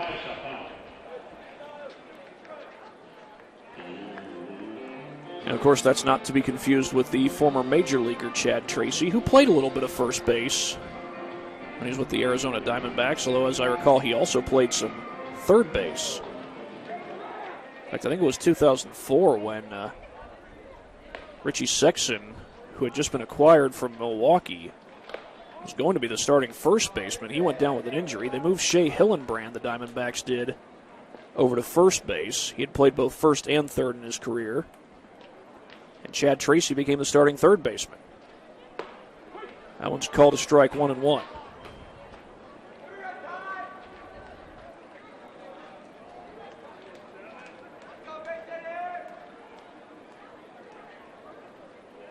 Swung on and missed upstairs.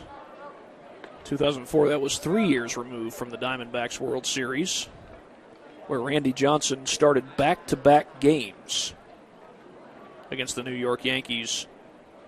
Diamondbacks won both of those. Swung on and missed. So 2 strikeouts in the inning for Micah Thompson. Coming on as the 4th reliever used by Blackhawk Christian, even though they've not given up a run. 4-0 as we go to the bottom of the 5th here on SummitCitySports.com.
Welcome back, everybody. We are here at Parkview Field in Fort Wayne, Indiana. Grant Merkel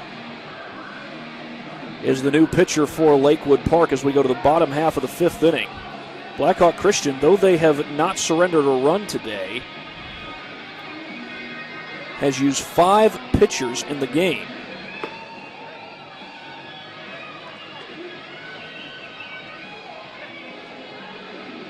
Micah Thompson was the most recently used.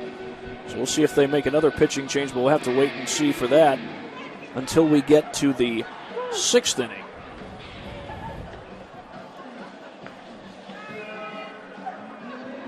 But Merkel is the first reliever being used by Lakewood Park in this particular game.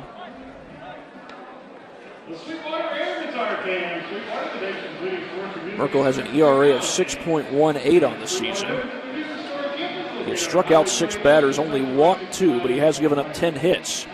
So here is Chad Tracy to lead things off for Blackhawk Christian. I believe this is Seth Leininger's spot.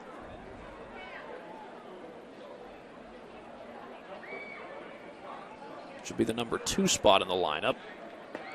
Reese Tracy stands on deck as Chad takes one upstairs for a ball.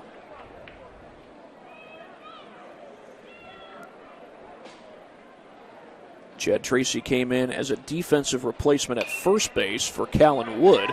Callan Wood then went on to pitch an inning of relief as that ball goes foul and out of play. Count evens at 1 apiece.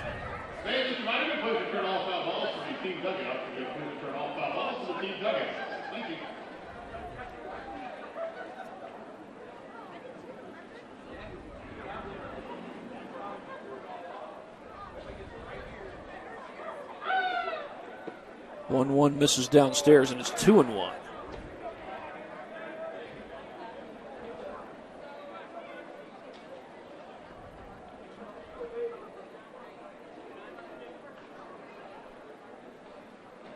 Nothing the lead for Blackhawk.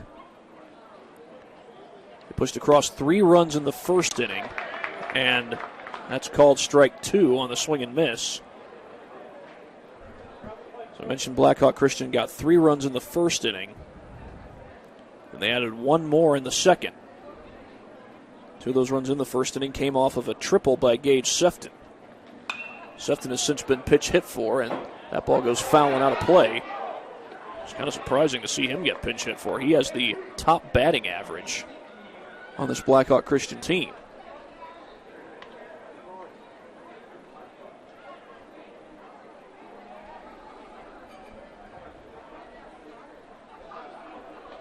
Here's the 2-2, and Tracy, did he foul tip that one? I believe so.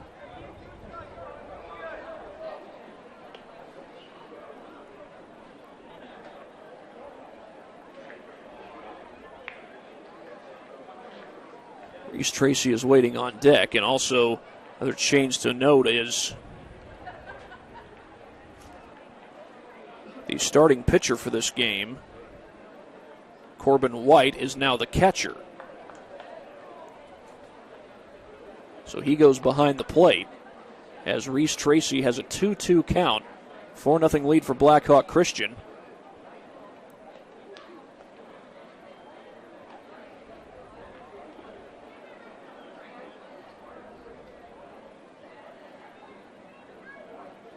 Two on the way, and Tracy does not offer. Count runs full at 3-2.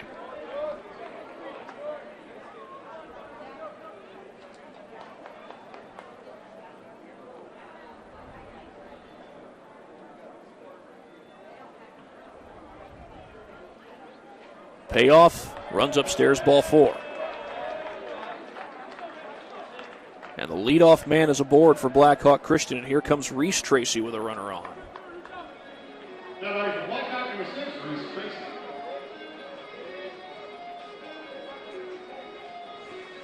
Reese Tracy made a nice defensive play over at third base on a line drive that he reached down and caught before it could have hit the ground.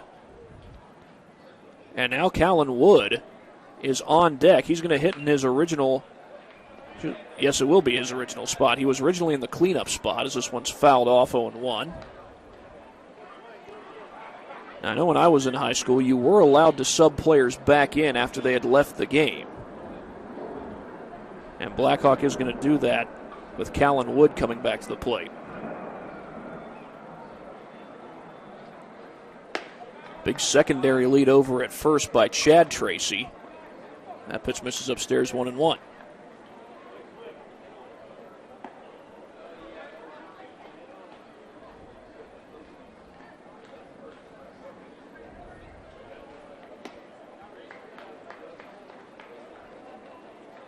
That misses upstairs, 2-1.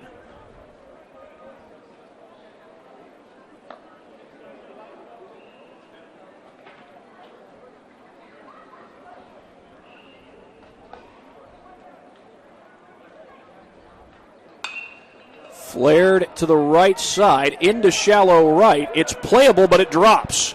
It looked playable at first, but it turns into a bloop single for Reese Tracy. Chad Tracy had to hold for a little bit, but he gets to second. And the Braves now have runners at first and second.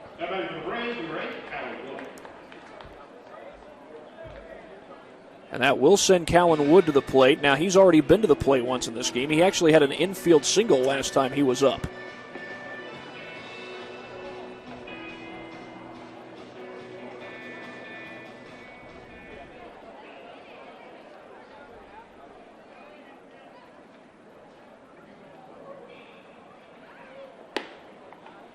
That one misses for a ball.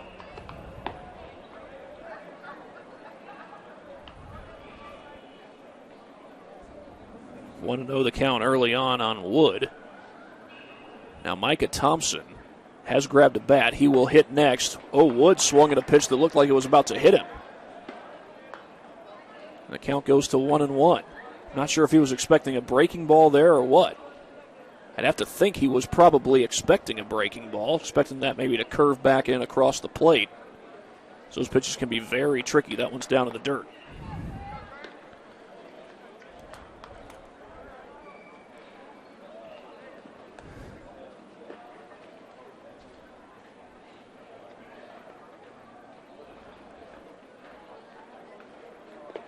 In the dirt again, 3-1. First two base runners have advanced for the Braves as Micah Thompson waits on deck.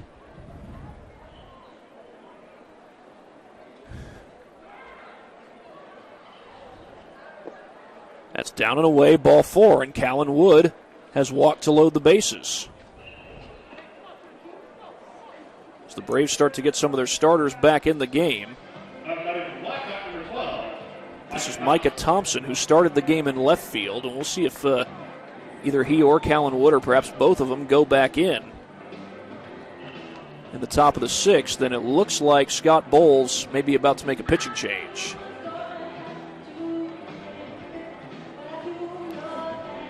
This is Grant Merkel's first inning pitched in this game. Corbin White did give up 3 runs in the first inning and 1 more in the second, but settled down and went on to strike out 5 batters total.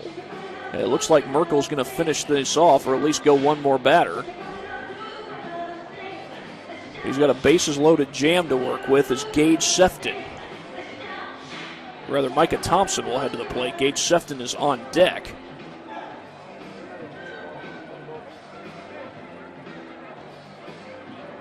And once again, Blackhawk Christian has some action in the bullpen. They've put in a new pitcher each and every inning so far. Infield is in for the Panthers, and the first pitch is a breaking ball for a called strike.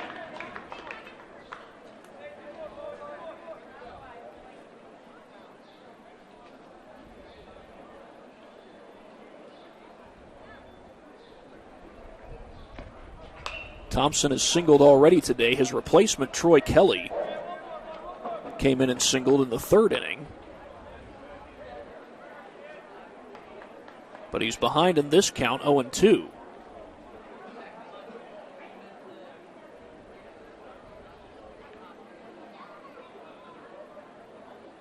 Here's the 2-2, or rather the 0-2, and that runs outside for a ball. Hard to tell who that pitcher is warming up in the bullpen for Blackhawk.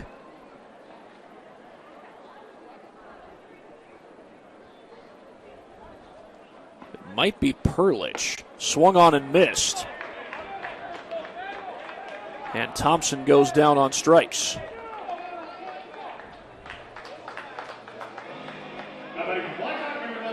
That's going to send Gage Sefton to the plate.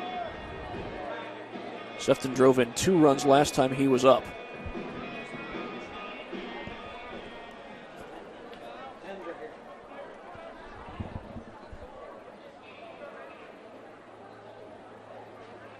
And that's sent foul by Sefton.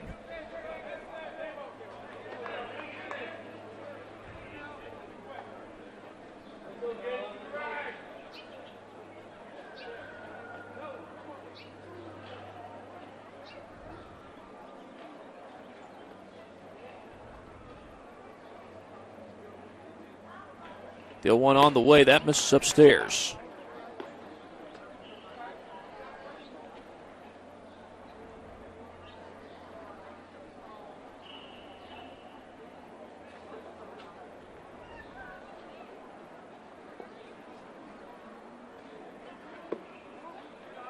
Another one in the dirt, make it 2-1.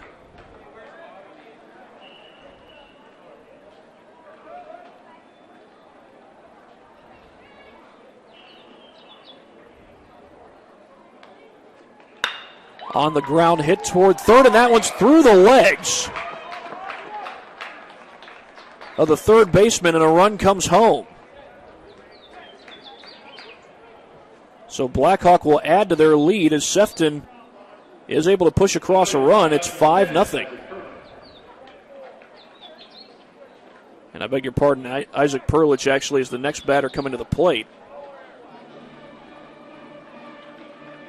That will go as an error.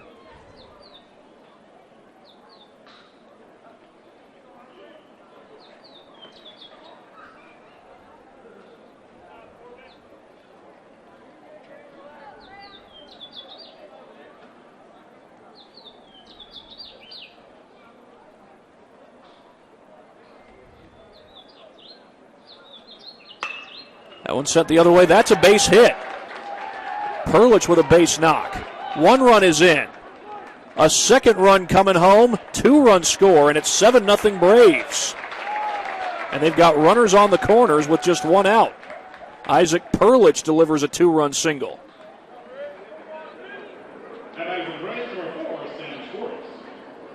And that will send Sam Schwartz to the plate. He'll be batting in Mason's spot.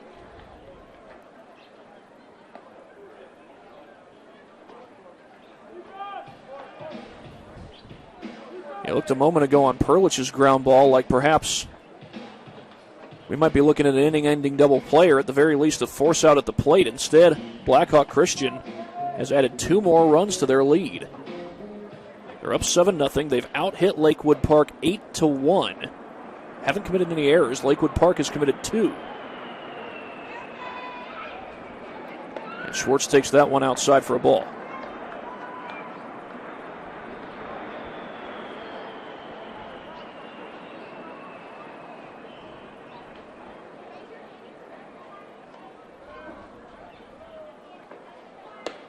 On the corner, 1-1.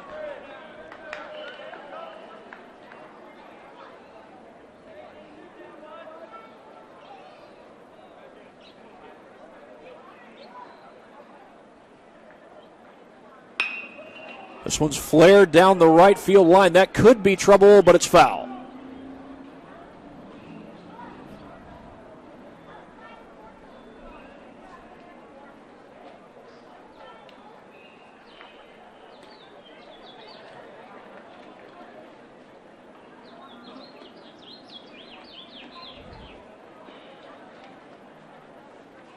One and two the count here on Schwartz.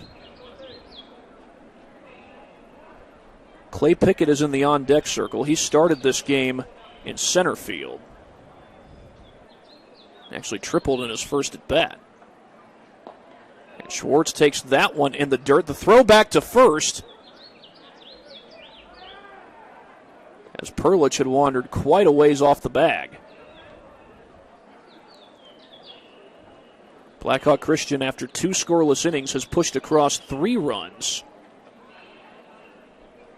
here in the bottom half of the 5th, including a 2-run single moments ago by Isaac Perlich, and Schwartz sends that one foul.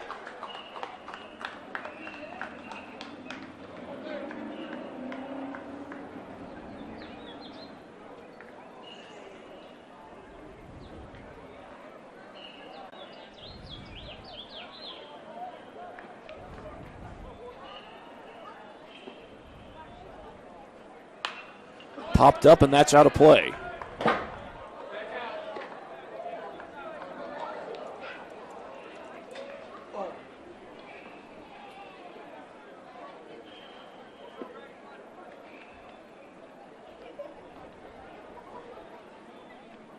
Two and two remains the count. Schwartz putting together a good battle, but he swings and misses for the second out of the inning.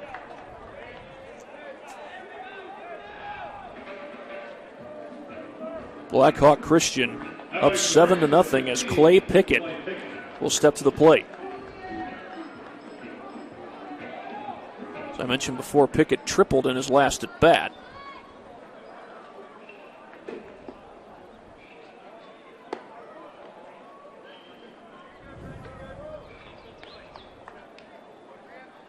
That one misses upstairs. I believe that's Overholt who's set to hit next. Braden Overholt, who came in to replace Caleb Muldoon at catcher. Also pinch hit for him in the bottom half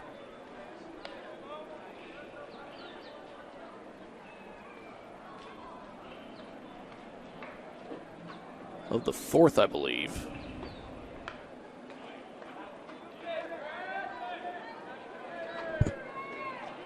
Swing and a miss, a 2-1 count.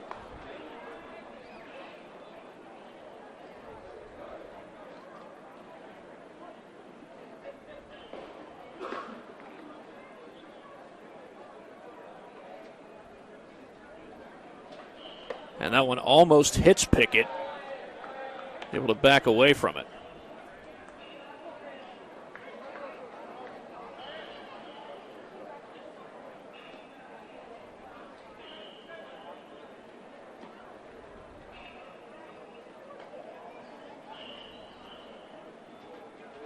And that one does hit him.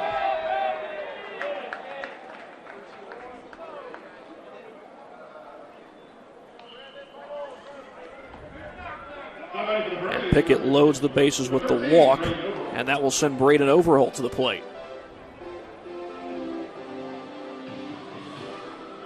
Overholt will be the 9th batter to come to the plate for Blackhawk.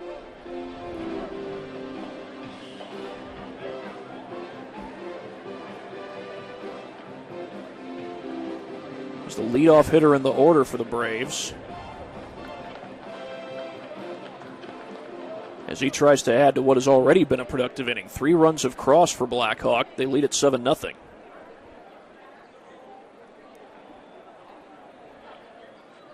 Swung on and missed. And a breaking ball down and away.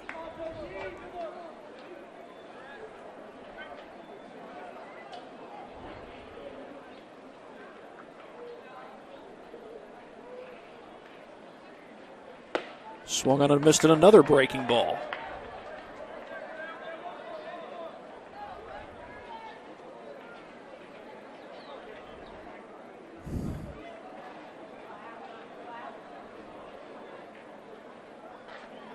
He fouls that one off. Overholt just able to stay alive.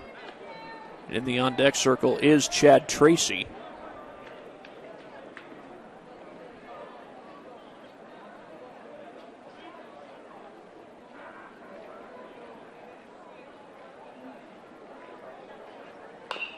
And that's put foul by Overholt.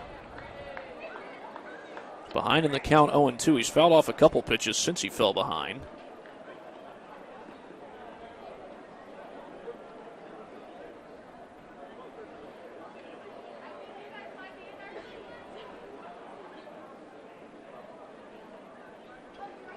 Swung on and missed, and Overholt strikes out to end the inning. So we will go to the 6th with Blackhawk leading 7-0. You're watching high school baseball on SummitCitySports.com.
Nothing. Blackhawk Christian with the lead over Lakewood Park as we have gone to the 6th inning, and that's Chad Tracy who's out to pitch in relief. He's the 6th pitcher used by Blackhawk Christian. That's right, they've used 6 pitchers in 6 innings, a new pitcher each inning.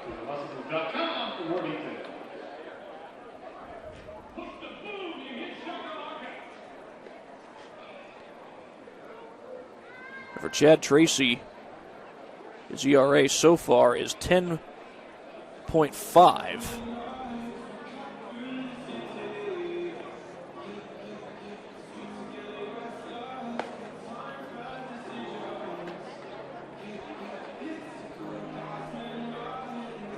Now, Seth Leininger came into pitch earlier in this game. He had come into this game with a 7.45 ERA. And he was able to put together a 1-2-3 inning. Blackhawk Christian added 3 runs to their lead in the bottom half of the 5th to make it 7-0. Their first run since the 2nd inning when they scored 1. They also scored 3 in the bottom of the 1st.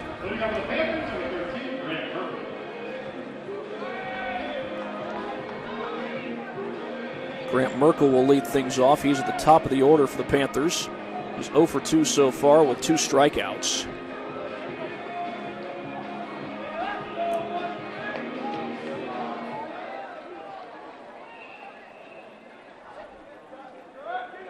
And we'll be here for a doubleheader on Thursday. Bishop Dwenger taking on Northside.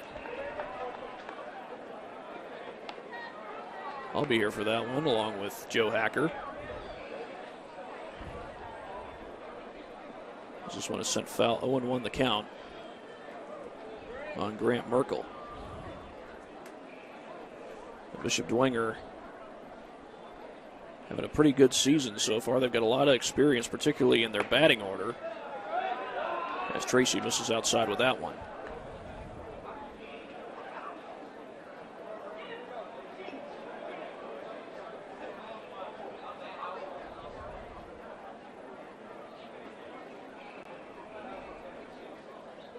The 1-1 delivery on the way, and that's lined the other way, but it's foul.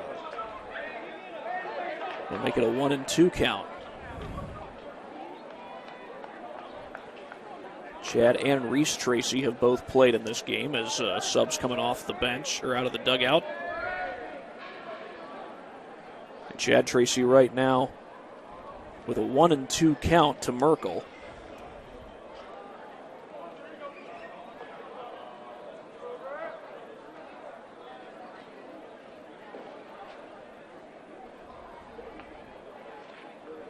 Breaking ball got him. Chasey freezes Merkel and gets the strikeout.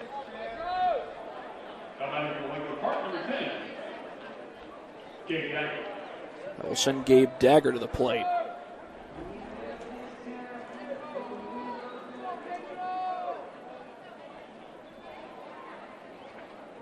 He goes out to the first pitch and flares it into center field, but it's playable. And the catch is made. I believe that's Wood who's re-entered the game. Beg your pardon, Pickett who's re-entered the game. He was the starting center fielder. Blackhawks subbed out a number of different players today, and some of those players have re-entered. And this is going to be Corbin White. Corbin White was the starting pitcher, moved to catcher in the bottom of the fifth inning, as Grant Merkel had come on to pitch for him in relief.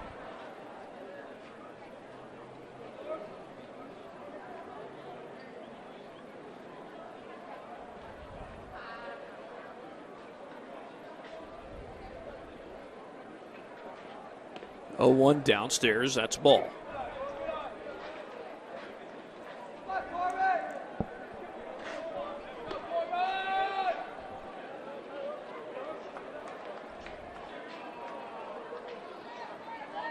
Chad Tracy has recorded the first 2 outs via strikeout and a fly out to center.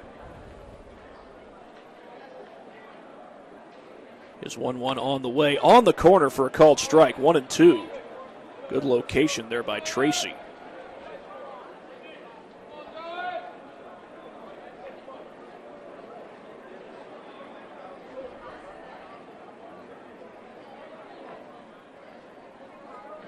Another 1-2. That one misses upstairs, and fortunately White is able to duck out of the way.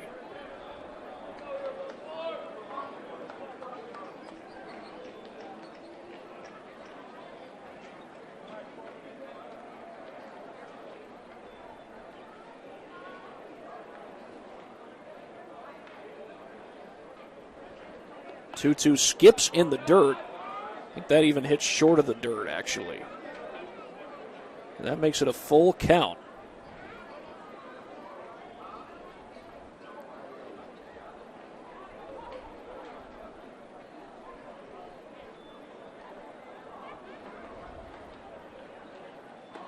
That one misses outside, ball 4. So White is aboard with 2 outs. I believe that's the 3rd walk surrendered by Blackhawk Christian in this game. Beg your pardon, yes, it is the 3rd walk surrendered. Only the 4th base runner surrendered. Logan Bortner stands in with a runner on and 2 down. Throw back to first, and that is not in time. I don't think I've seen a successful pickoff in any of the games I've done this year.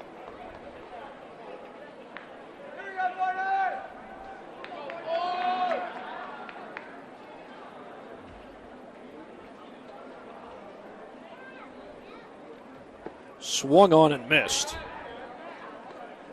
Brings the count to 0-1.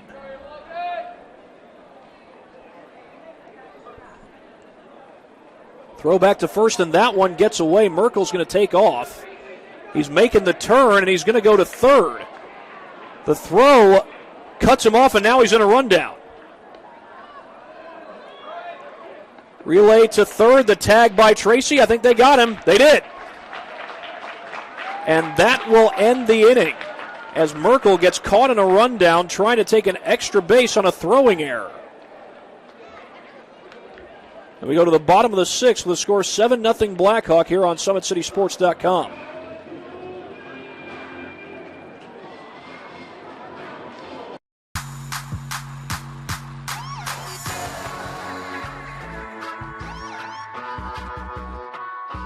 I choose to do whole body cryotherapy after practices, games, and training.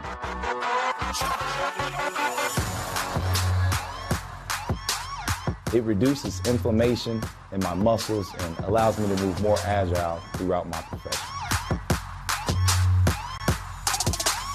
I became a believer in iCryo after my severe injury in college at Notre Dame, tore my ACL, and I was looking for ways to recover, ways to get back on the field. So I'm thankful for iCryo.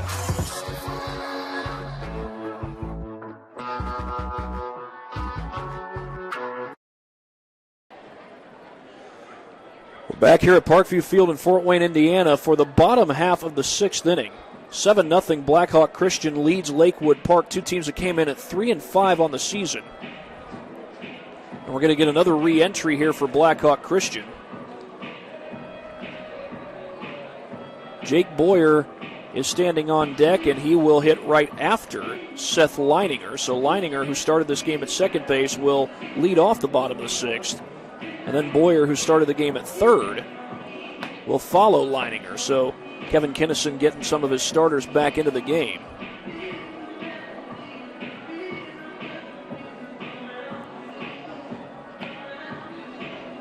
And neither of those guys have a hit yet today.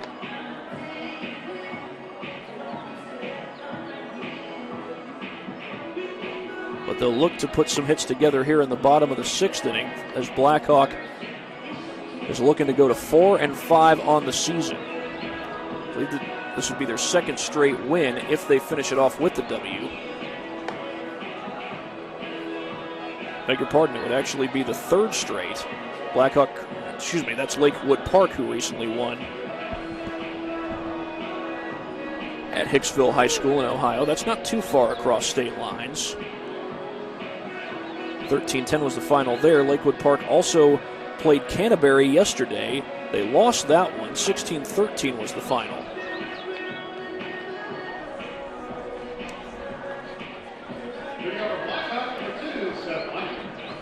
So here is Leininger, who comes to lead things off here in the bottom of the seventh. Yes, Blackhawk Christian, they did win their last game against Southside, but they lost the one most recently before that against Northrop. 8-5 was the final there. Speaking of Lakewood Park playing against some teams from Ohio, Hicksville is not the only Ohio team they've played this year. They also took on Fairview. They're in Sherwood, Ohio. My grandparents used to live in Sherwood.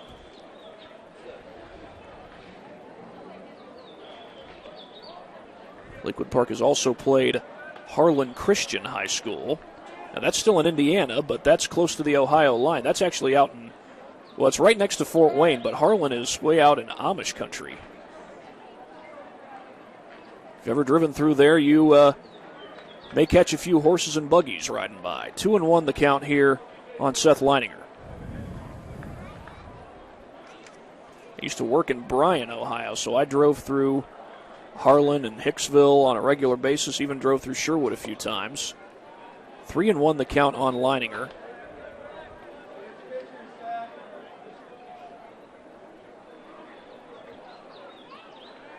Again, Lakewood Park is located in Auburn, Indiana, not too far outside of Fort Wayne.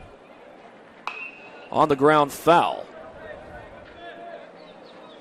In fact, DeKalb High School, which is in the same county as Lakewood Park, DeKalb County, of course, is in Waterloo, but it's not too far from the Auburn border.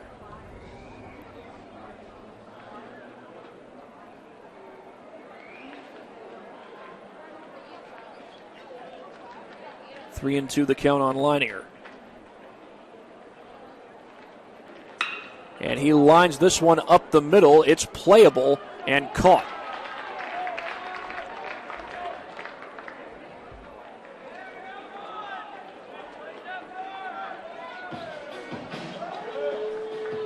Leininger records the first out of the inning, and now here is Jake Boyer.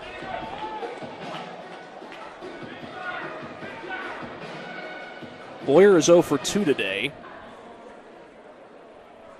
Now, it was not Boyer who came to bat in the bottom of the fifth, but Reese Tracy hitting in his place as Boyer takes a called strike 0-1.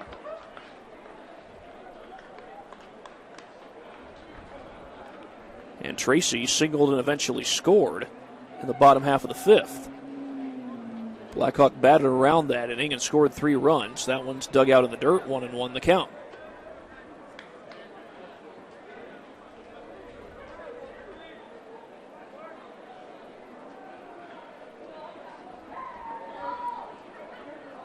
The 1-1 delivery to Boyer, and that one almost hits him.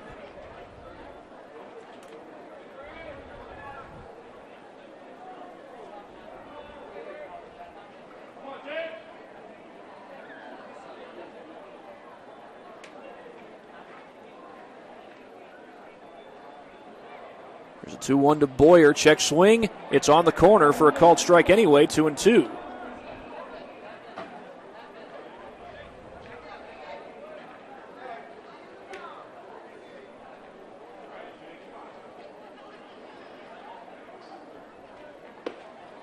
And that one misses inside.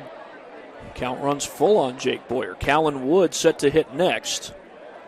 He has hit safely and also scored. Had a RBI single, an infield single back in the first inning. Gave the Braves their first run of the game. He eventually came in to score on Gage Sefton's triple. This one is lined to deep left field. And that one is down beyond the reach of the left fielder. Boyer making the turn. He's going to have second easily, and he's going to go for third. The throw goes away from third, and Boyer is in with a triple.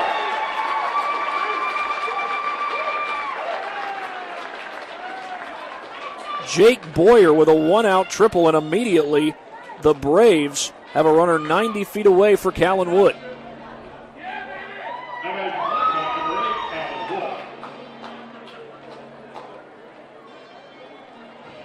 I believe that's the third triple of the game for Blackhawk. And undoubtedly the first hit of the game for Jake Boyer. But he has a chance to score a run with Wood at the plate. And now Wood lines one into center field, and that's down beyond the center fielder's reach. Boyer will score. And now Wood heading over to third. He is in with a triple. 8-0 on an RBI triple by Callan Wood, as Blackhawk has no doubt broke it open. But I think they've got some pretty specific aspirations with this 8-0 lead in the bottom of the eighth. Bottom of the sixth, rather.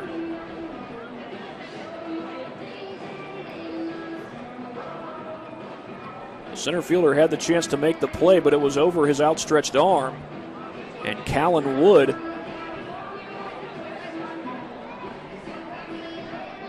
has his second run driven in the game. This is Micah Thompson at the plate. And Thompson lets that one skip in the dirt.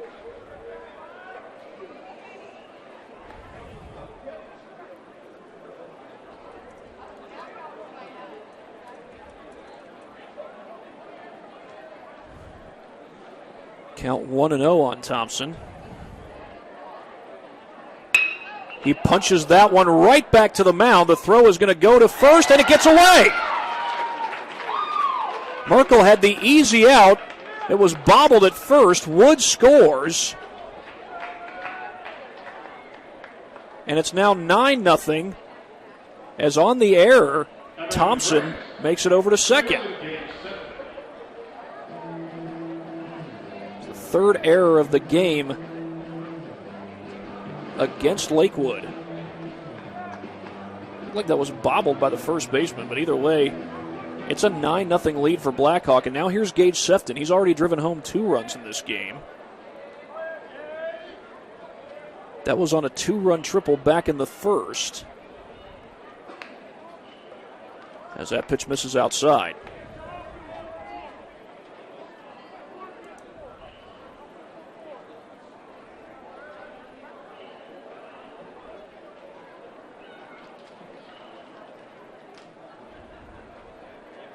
Here's the 1-0 to Sefton, and that's called a strike on the corner.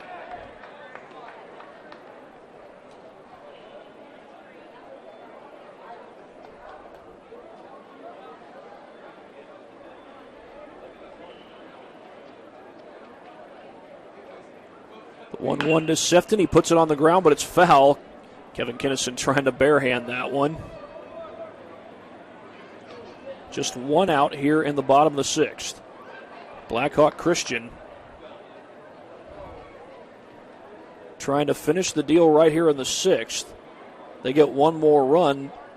That'll be exactly what happens. Braves have out-hit the Panthers 10-1. And that one goes off the glove of Corbin White. His throw down to third. He had a chance to get Thompson. The ball wanders into the outfield. And now Thompson is 90 feet away.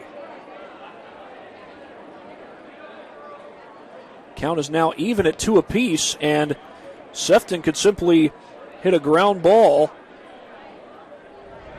and perhaps get Thompson home. Now Sefton could hit a ground ball and put Thompson home.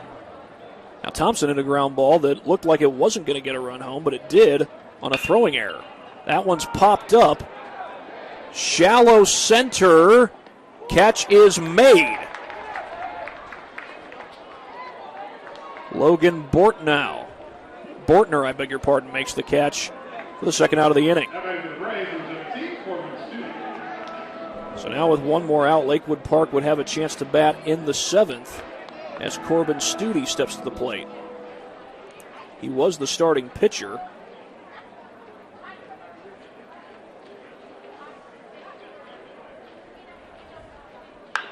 And he bounces this one to the right side of the infield. That could be a tough play. It's scooped up, and Merkel will get the out.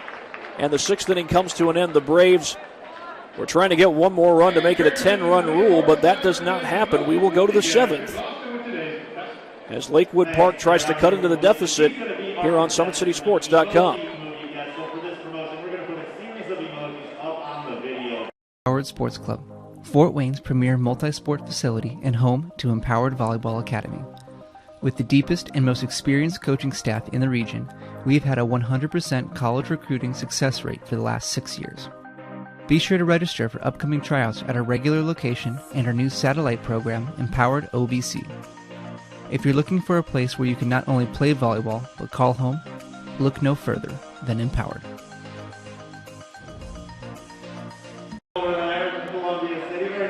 To the 7th inning we go. Blackhawk Christian was trying to make it a 10-run rule there in the bottom of the 6th, but they were not able to get that last run across, so they lead at 9-0. Going into the 7th, Clay Pickett will be the new pitcher. Blackhawk has had a different pitcher each and every single inning. Whether you can believe it or not, it is true. Clay Pickett, who started the game in center field, now pitching for Blackhawk Christian. It's going to be Logan Bortner to lead things off for Lakewood Park as they try to cut into this deficit. Blackhawk has out-hit Lakewood Park 10-1.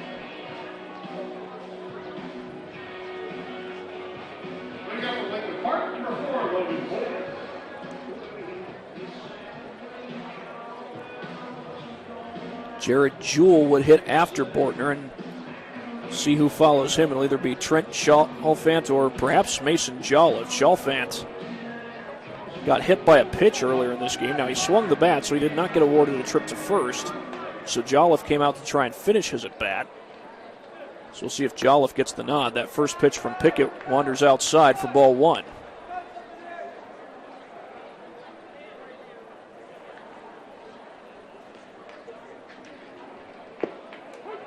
That's a called strike. Pickett's ERA is 7.0 so far this season. Now both Seth Leininger and Chad Tracy have pitched today. Oh, what a snag there by Pickett. And he gets the out at first. A little behind the back stab. And the first out is recorded.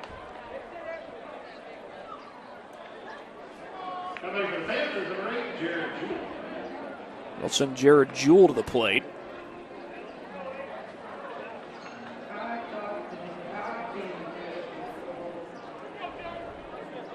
So Logan Bortnow is retired, and Jewell with a swing and a miss at the first pitch. It's the count to 0-1.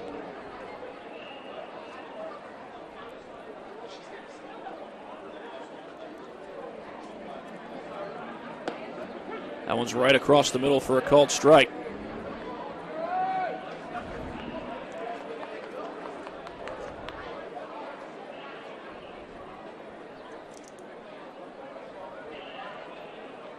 Swung on and missed, and Pickett gets the strikeout.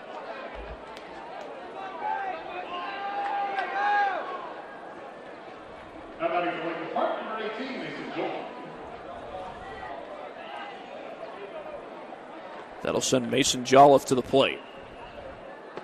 He came in to finish off Trenton Chalfont's at bat earlier in the game when Chalfont got hit on the hand by a pitch.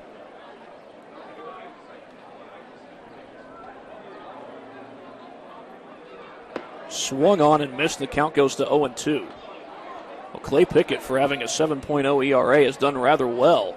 Got the ground ball out moments ago, made a nice little behind-the-back stab to make sure that ball did not go into center field. This one is bounced toward third. It's fair. Long throw across the diamond, and they got him. And the ball game is over. I believe that was Thompson who made the throw all the way from third.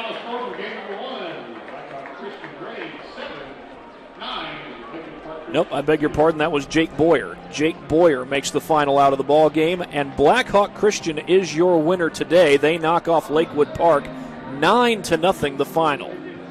3 runs in the first, 1 more in the second, 3 more in the fifth, and 2 more in the sixth for the Blackhawk Christian Braves. They used 7 pitchers, 1 for each inning, and all 7 pitchers records a shutout. We'll be right back in just a moment here on SummitCitySports.com.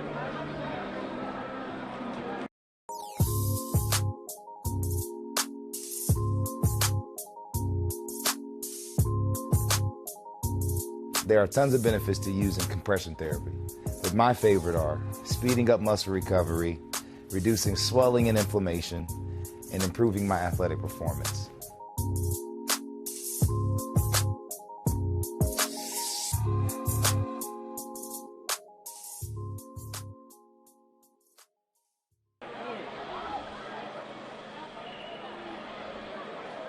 So Blackhawk Christian wins this one by a final score of 9-0. They out-hit Lakewood Park 10-1, and the Braves will improve their record to 4-5 on the season. The Panthers will fall to 3-6 on the year. It's going to be tough to pick out a Parkview Sports Medicine player of the game for this one, but we have one selected for you. Callan Wood is going to be your Parkview Sports Medicine player of the game. An RBI single, an RBI triple, scored 3 runs in the game. And it's also worth mentioning he did pitch an inning, a shutout inning. All the innings in this game were shutout innings, so Callan Wood is your Parkview Sports Medicine player of the game. Blackhawk Christian wins this one 9-0. They go to 4-5 on the season.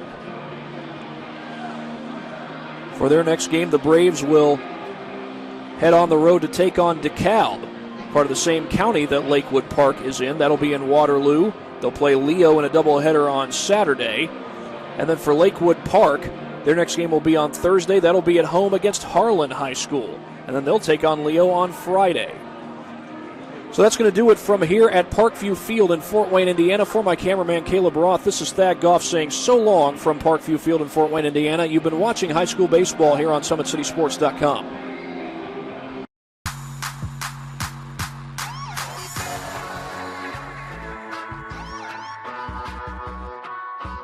I choose to do whole body cryotherapy after practices, games, and training.